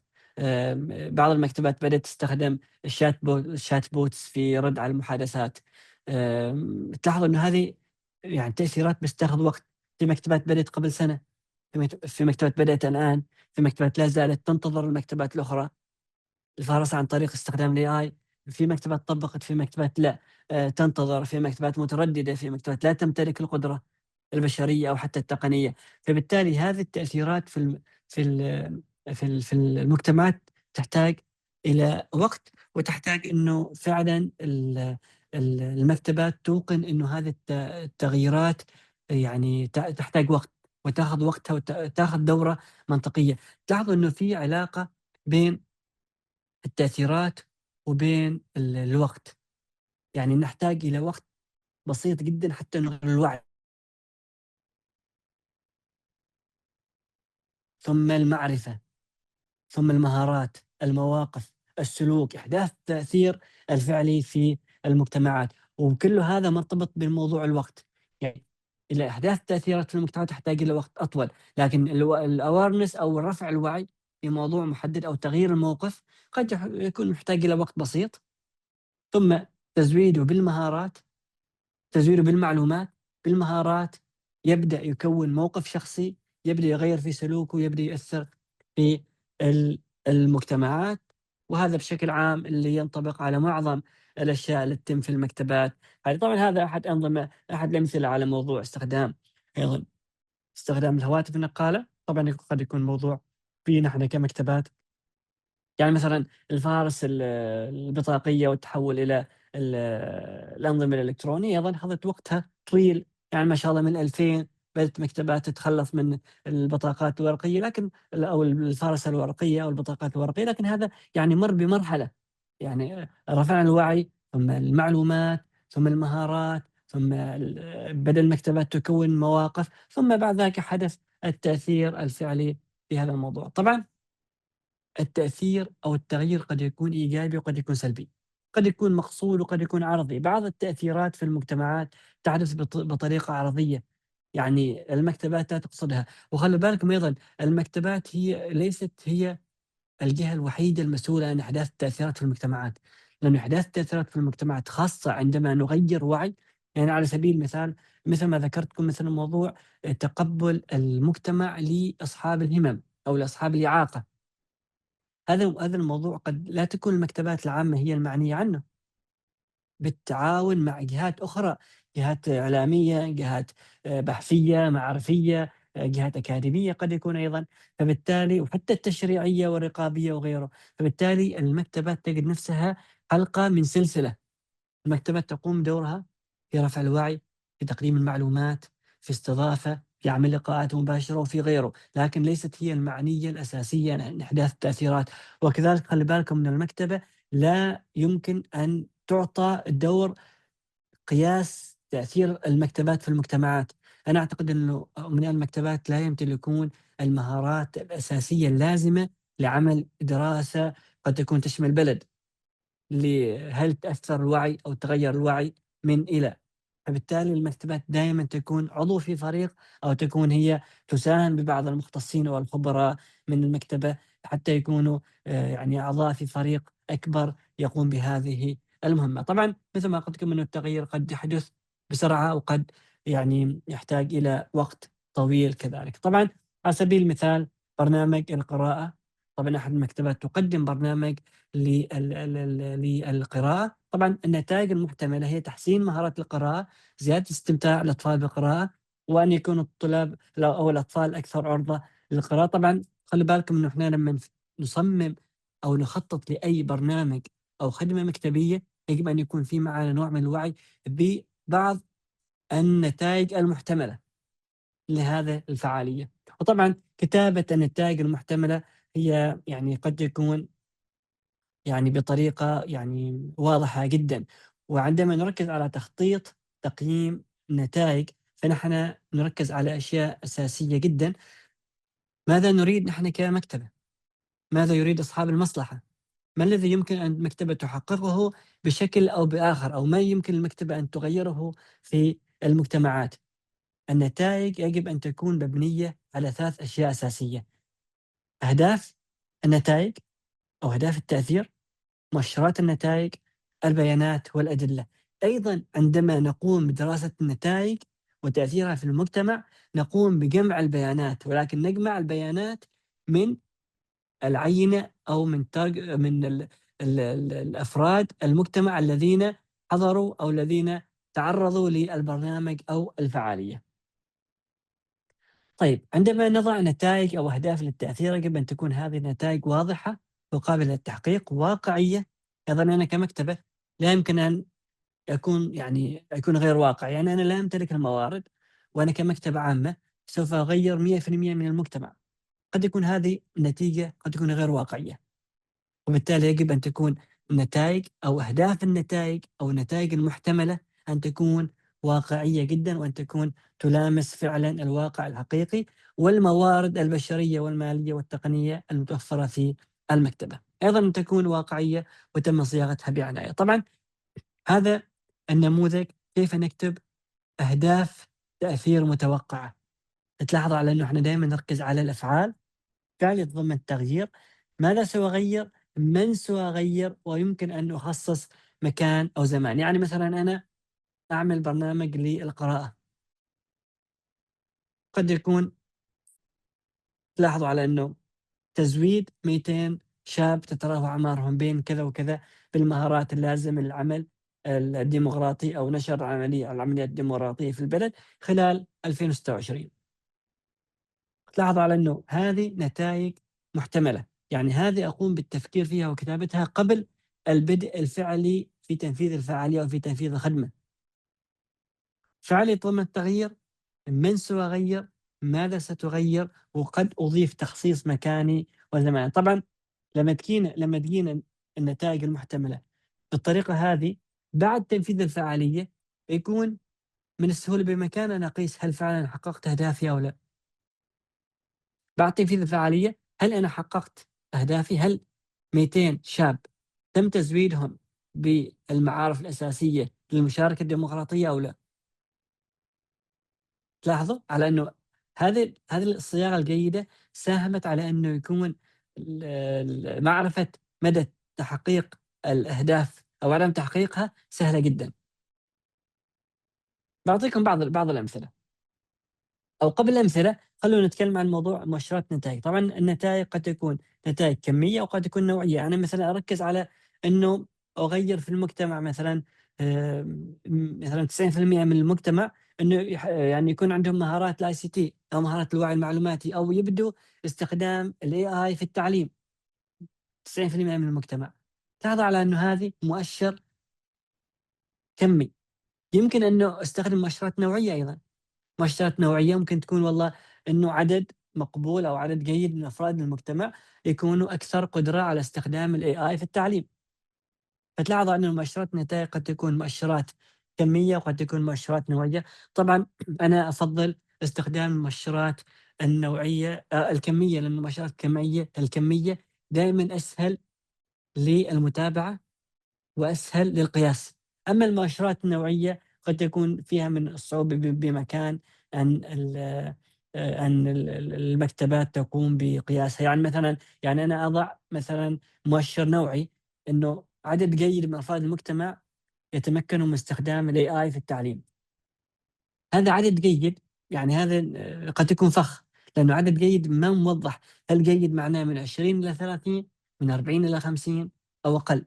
فبالتالي دائما استخدام المؤشرات الكمية هو أفضل مثال أو أفضل حل لقياس أو معرفة مدى تحقيق نتائج هذه الفعاليات. طبعا على سبيل المثال، وقد يكون هذا يمكن هو الجزء الأخير من هذا المحور قبل لا ننطلق لرواية القصص المبنية على الأدلة ورواية قصص النجاح. طبعًا المثال هو المكتبة عملت برنامج لتعزيز القراءة، الهدف المتوقع تحسين مهارات وعادات القراءة لدى الأطفال في على سبيل المثال في مسقط أو في أي مكان آخر خلال نهاية 2026. طبعًا النتيجة تحسين عادات ومهارات القراءة لدى الأطفال، لكن ما هي المؤشرات؟ المؤشرات عدد الكتب التي يقرأها الطلاب، نسبة الأطفال الذين يتمتعون بمهارات قراءة جيدة. تلاحظ أنه هذه يعني مؤشرات نتائج كمية، أو تغيير اتجاهات الأطفال لدى القراءة، وأيضًا هذا التغيير قد يحتاج إلى دراسة أو إلى أنشطة أخرى حتى نعرف أنه هل أصبح في تغيير في اتجاهات الأطفال لدى القراءة أو لا. طبعًا هذا أحد الأمثلة. طبعًا جمع البيانات، جمع البيانات طبعًا تلاحظوا إنه إحنا نتكلم عن موضوع نتائج، وما راح أنا أطوّل في هذا الموضوع، لأنه هذا الموضوع سبق وشرحناه لمّا تكلمنا عن جمع البيانات عن المجتمع. تلاحظوا لمّا كنا نتكلم عن تقييم المجتمع بنفس الطريقة، يمكن نجمع البيانات عن طريق المسوحات أو الاستبيانات أو المقابلات أو مجموعات الfocusing group أو غيره. المسوحات، طبعًا بعض المسوحات أو الاستبيانات تكون قبل وبعد، يعني قبل تعريض الأطفال البرنامج الصيفي عن القراءة، وفي استبيان يكون بعد، فبالتالي نقارن بين آرائهم قبل وبعد الخضوع للبرنامج. طبعًا هذا أحد المواقع اللي يعني إذا تحبوا أنكم تستفيدوا منها لكيف نحدد حجم العينة من المجتمعات. أيضًا مجموعات النقاش المركز، نجيب مجموعة من الأشخاص أفراد المجتمع ونقوم بسؤالهم عن مدى استفادتهم وإيش هي الأشياء اللي ممكن على إنه يعني نطورها في هذا البرنامج. طبعًا لو تلاحظوا على إنه أنا عامل لكل طريقة بعض الأسئلة وبعض أيضًا المؤشرات، لكن طبعًا لعامل الوقت هذا يعني ما راح ندخل فيه في التفاصيل، ولكن إن شاء الله بيكون موجود معاكم اللي يحب إنه يستزيد. طبعًا أيضًا هذه من التمارين اللي مفيدة جدًا إذا تحب إنك تعمل نتايج، إذا تحب إنك تقيس نتايج نتايج الفعاليات المقدمة من المكتبات. طبعًا هل هناك مقاييس أخرى؟ طبعًا أكيد هناك عدد من المقاييس اللي عملتها جمعية المكتبات الأمريكية، أعتقد ممكن الاستفادة منها، لكن أنا ما متأكد إذا كانت متاحة بشكل مجاني. نعم، إن شاء الله راح نضيف لكم رابط لتسجيل الحضور، ممكن الأستاذ سيدو يقوم بإضافته في يعني قريب نهاية هذه الورشة إن شاء الله. طيب، وصلنا إلى نهاية آآ طبعًا بالنسبة لموضوع الإحصائيات وهي البرامج، طبعًا موضوع الإحصائيات وكيف نعالجها، لأن هذا يعني موضوع آخر. في كثير من البرامج، وفي برامج طبعًا مدفوعة، وفي برامج م يعني برامج مجانية. طبعًا نحن في البحوث العلمية غالبًا نستخدم SPSS، وفي بعض البرامج المتاحة أيضًا لتحليل المقابلات وغيره، لكن أعتقد إنه غير مجانية. ممكن أي شخص عنده معلومات يمكن إنه يضيفها في المحادثات. طبعًا إن شاء الله راح المحاضرة راح توصلكم، بس خلونا نختم هذا المحور بموضوع يعني عندما نتكلم عن مؤشرات ونتايج نحن نركز على الأثر. النتايج ما هي الفوائد المباشرة التي تراها على الأفراد؟ أما الأثر فهو الأثر الذي ترغب أن تراه في المجتمع بعد ذلك. المخرجات هي النتائج المباشرة لعمليات المكتبة، غالبًا ما نقيسها بكم، وأيضًا نفكر في حجم العمل. أما النتائج هي الفوائد أو التحسينات على الأفراد على المدى الطويل. وغالبًا لمّا نتكلم عن النتايج نتكلم عن فائدة العمل. طبعًا نحن بشكل عام وصلنا إلى نهاية الهرم المنطق، وصلنا إلى إحداث التأثير في المجتمعات. أنا اسمحوا لي أستغل هذه الربع ساعة الباقي أتكلم عن نقطة مهمة جدًا. موضوع تسجيل المحاضرة إن شاء الله بيكون موجود، بعون الله راح نتيح تسجيلها. خلونا نتكلم عن نقطة مهمة جدًا اللي هي نقطة إنه إحداث التأثير في المجتمعات. أنا كمكتبة أحدثت التأثير في المجتمعات، يا ترى إيش هي المرحلة الأخيرة التي يجب علي أن أقوم فيها؟ اللي منكم يعرف أتمنى يشاركني. خلاص أنا كمكتبة وصلت إلى إحداث تأثير في المجتمع، يبقى نقطة بسيطة جدًا، إيش ممكن إني أقوم فيه؟ أتمنى تشاركوني لحد ما أحصل إجابة. أنا بافتح العرض الأخير، اسمحوا لي أفتح العرض الأخير.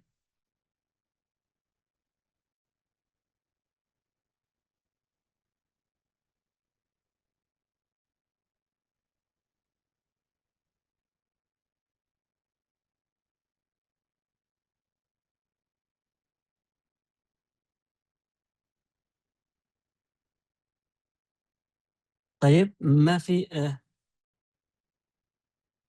أنا لا زلت أنتظر مداخلاتكم حول موضوع المرحلة الأخيرة. طيب المرحلة الأخيرة هي رواية القصة. خلاص أنا كمكتبة وصلت إلى المرحلة الأخيرة، عملت تأثير في في المجتمع، ولكن دايمًا إشكالية نحن كأمناء مكتبات بصراحة إنه لا نصل إلى المرحلة الأخيرة. يعني نعمل كل شيء في المجتمع لكن لا نروي قصة نجاح للآخرين. طبعًا أكيد العملية مستمرة لا تتوقف، النموذج المنطقي لا يتوقف، مصمم حتى لا يتوقف، ويتم تصميمه بشكل دائري حتى لا يتوقف. طيب نحن وصلنا إلى مرحلة أن نروي قصتنا للآخرين، نحن نجحنا لكن للأسف الشديد لا نروي القصة الأخيرة، لا نكتب السطر الأخير. دائمًا نحن كأبناء مكتبات متواضعين جدًا، يعني نصل للمرحلة الأخيرة ونقول stop خلاص، الأصل أنا أن أروي قصة نجاح الآخرين. فاليوم إن شاء الله في 10 دقائق بالضبط يعني هذا النشر النتايج يعمم الفائدة للآخرين. طيب سألتكم بداية طبعًا إحنا وصلنا للمرحلة الأخيرة. أنا كنت سعيد جدًا إني أكون معكم على مدار ساعتين، فقط في ال10 دقائق الأخيرة بنتكلم عن موضوع رواية قصص نجاح. طيب تلاحظوا على إنه لمّا نتكلم طبعًا المكتبة هي مشروع ويجب أن نعمل نوع من التسويق والدعاية للمكتبة، أتفق جدًا. طبعًا لمّا نتكلم عن القصص المبنية على الأدلة، تذكروا أول الورشة لمّا كنت أكلمكم عن موضوع طبعًا كنت أكلمكم عن موضوع إنه لماذا نحتاج الإحصاءات؟ نحتاج الإحصاءات حتى نروي قصة نجاحنا وأن تكون القصص مروية فعلًا على أدلة، لأنه بدون الأدلة لا تعتبر قصة نجاح.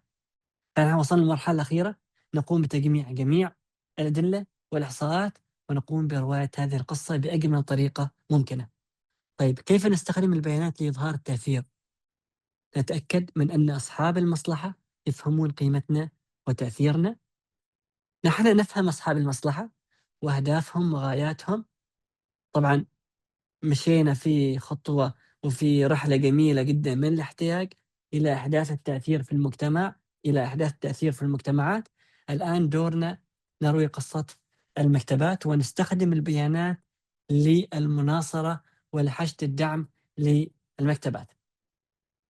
طبعًا أنا متأكد 100% إنه حشد الدعم أو المناصرة هذا من الموضوعات المهمة واللي يعني مريتوا عليها جميعًا.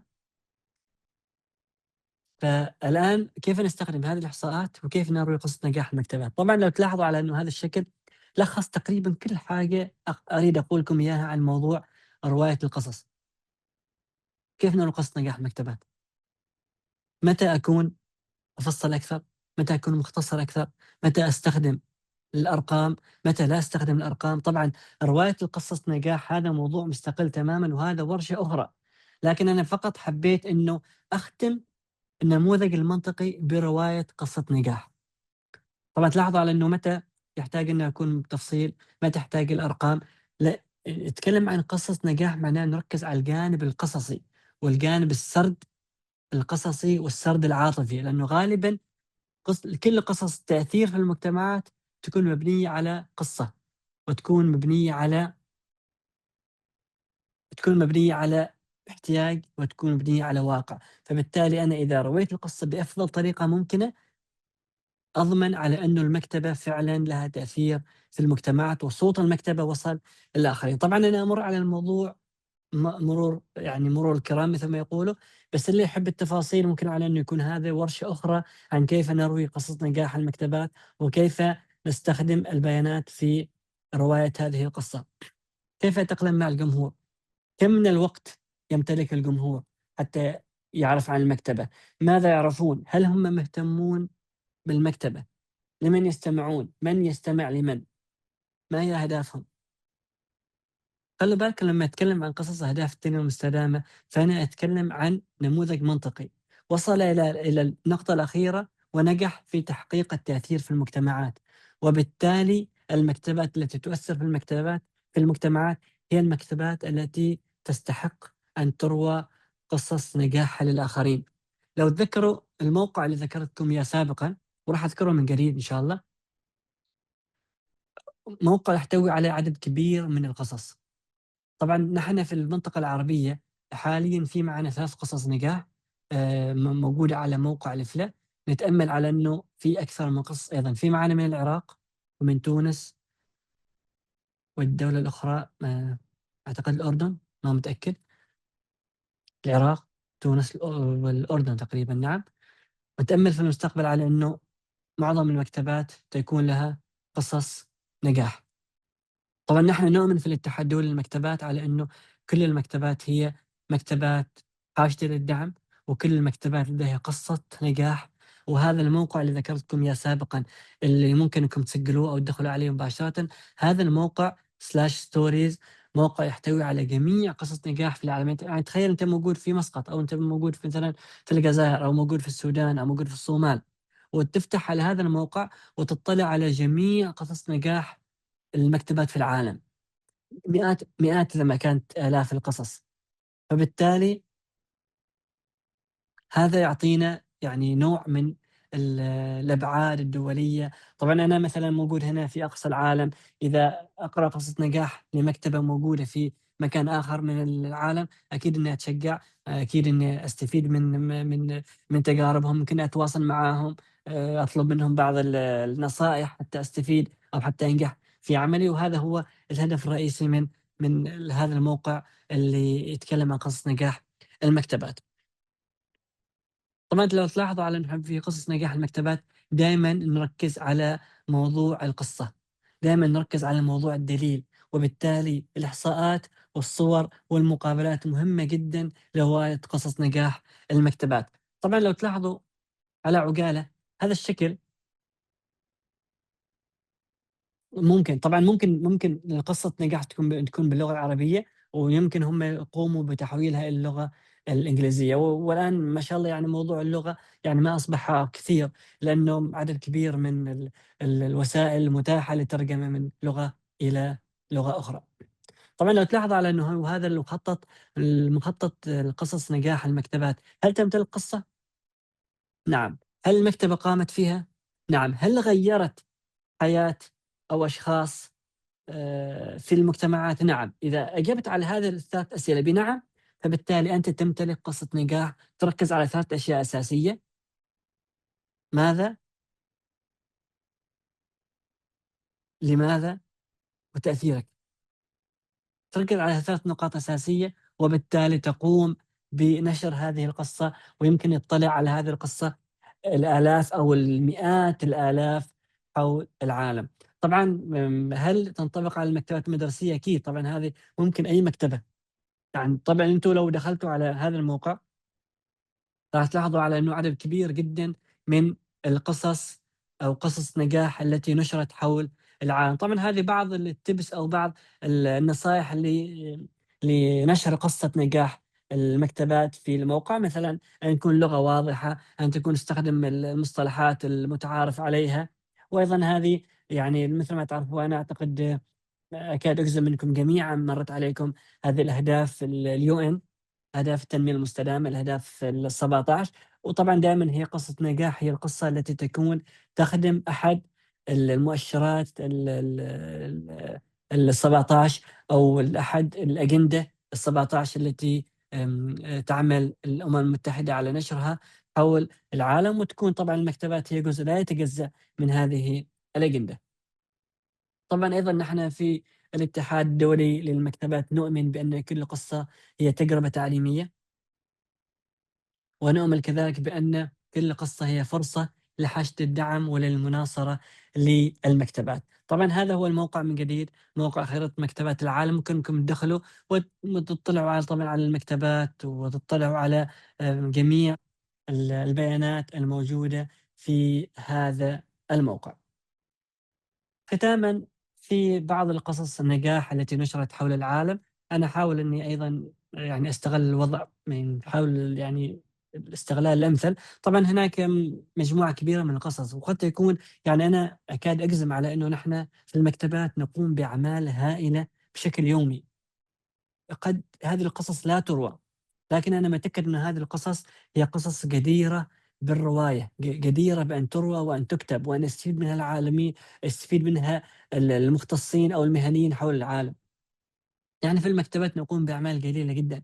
لو تلاحظ أن بعض القصص يعني هي فكرتها بسيطة جدًا، ولكنه فعلًا اُعتبرت قصص نجاح. على سبيل المثال مثلًا هذا المكتب في كازاخستان قاموا بتغيير المصابيح إلى مصابيح صديقة للبيئة وأقل استهلاكًا للطاقة، وكذلك أيضًا قاموا بفتح يعني خلال الفترة الصباحية لا يستخدموا المصابيح، واعتبرت فعلًا قصة نجاح لأنه المكتبة ساهمت في الحفاظ على البيئة، في تقليل الهدر الطاقة الكهربائية. لو تلاحظ على إنه هذه القصص يعني موجودة أنا معانا يمكن بشكل يومي نعملها، لكن إحنا الإشكالية الوحيدة إنه لا نقوم بالتوثيق.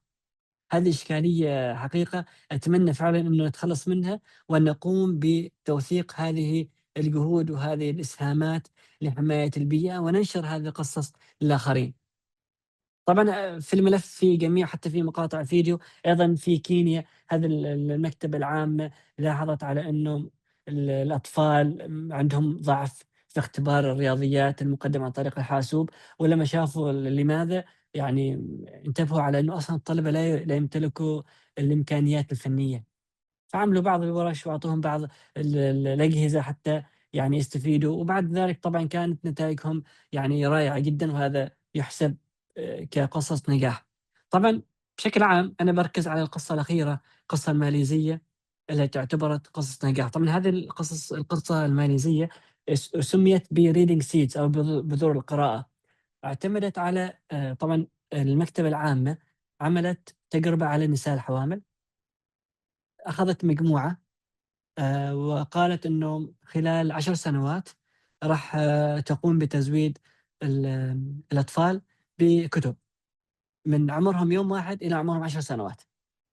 وبعد ذلك قاموا بقياس بعد 10 سنوات، قاموا بقياس دور أو أثر هذا البرنامج على الأطفال الذين خضعوا لهذا المبادرة. وطبعًا وجدوا على إنه الأطفال الذين خضعوا لهذه المبادرة كانت عندهم آمم قدرة أكبر على إنهم يعني قدرة أكبر على القراءة والكتابة والفهم. فطبعًا مثل ما أخذتكم على إنه تأثيرات في المجتمعات طويلة جدًا. طبعًا ختامًا أطلب منكم تقييم الورشة. طبعًا هذه الرابط للتقييم. أتمنى منكم أن تدخلوا هذا الرابط وتقوموا تقييم الورشة، وبيكون إن شاء الله موجود معاكم. أنا ختامًا حبيت أشكركم، شكرًا جزيلًا على ساعتين. أنا أعرف إنه يعني الورشة دسمة جدًا، ولكن حاولت إنه خلال الساعتين أعطيكم معظم المعلومات اللي حسيت إنه راح تفيدكم في موضوع قياس وتقييم أثر المكتبات في المجتمعات. شكرًا جزيلًا لكم، شكرًا للزملاء في جمعية المكتبات والمعلومات الصومالية أستاذ سيدو، شكرًا جزيلًا. شكرًا جزيلًا لزملائي في اللجنة على حضورهم المساندة، وأتمنى التقييم. وإن كانت من كلمة أخيرة فهي لك الأستاذ سيدو، تفضل. شكرًا لك سعادة الأخ الأستاذ وليد بن علي البادي، وكذلك أيضًا نشكر جميع المشاركين. والآن إن شاء الله نفتح المجال للنقاش. أحول إلى أستاذة نرمين. ايوه، السلام عليكم. هو لحد دلوقتي ما فيش حد يعني الصراحة كتب لنا سؤال معين، الا في حد بس بيقول كيف نحبب الكبار والصغار في القراءة. ده السؤال الوحيد اللي محطوط.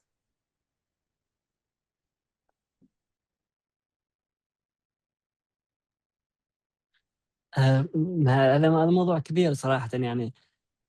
موضوع التحبيب، يعني شوف يعني خلي في بالك من حاجة واحدة، إنه موضوع المكتبات والمجتمعات تقريبًا كثير يعانوا وكلنا نعاني من هذا الموضوع، لكن بشكل عام نحن كأمناء المكتبات نقوم بدورنا، نقوم بدورنا في التسويق، في قياس المجتمعات، تحديد الاحتياجات، نقوم بدورنا وبعد ذلك يعني نحاول أن نصل للجميع. والتحبيب في القراءة يعني قد يكون أيضًا قد لا يكون دور المكتبات نفسها، الجهات الإعلامية، المدارس، عدد كبير من الجهات التي أو يعني يمكن أن تساهم في هذا الحل أو يكون لها دور في تحبيب الجيل الناشئة في القراءة، وأيضًا نستغل وسائل التقنية، لأنه الآن وسائل التقنية يعني هي يعني نقطة إنه ما أصبحت يعني منافس، بالعكس الوسائل التقنية يجب أن نستفيد منها في رفع الوعي بدور المكتبات، وأن نقدم المكتبات بصورة أخرى. فشكرًا جزيلًا، وأيضًا الرابط قبل لا ننسى الرابط موجود معاكم، وإن شاء الله الشباب في الجمعية بيرسلوا لكم الرابط للمحاضرة تسجيل، ورابط بالمادة العلمية أنا راح أرسله إن شاء الله للأستاذ سيدو، بيكون معاكم موجود. وأتمنى التقييم، قيمونا، وأي سؤال حول الموضوع فأنا متاح وعلى استعداد في أي وقت إنكم تتواصلوا معاي، وخاصة يتعلق بالإفلاء أو باللجنة أو حتى بموضوع الورشة، وأشكركم مجددًا على الحضور، شكرًا جزيلًا. في أحد عنده مداخلة؟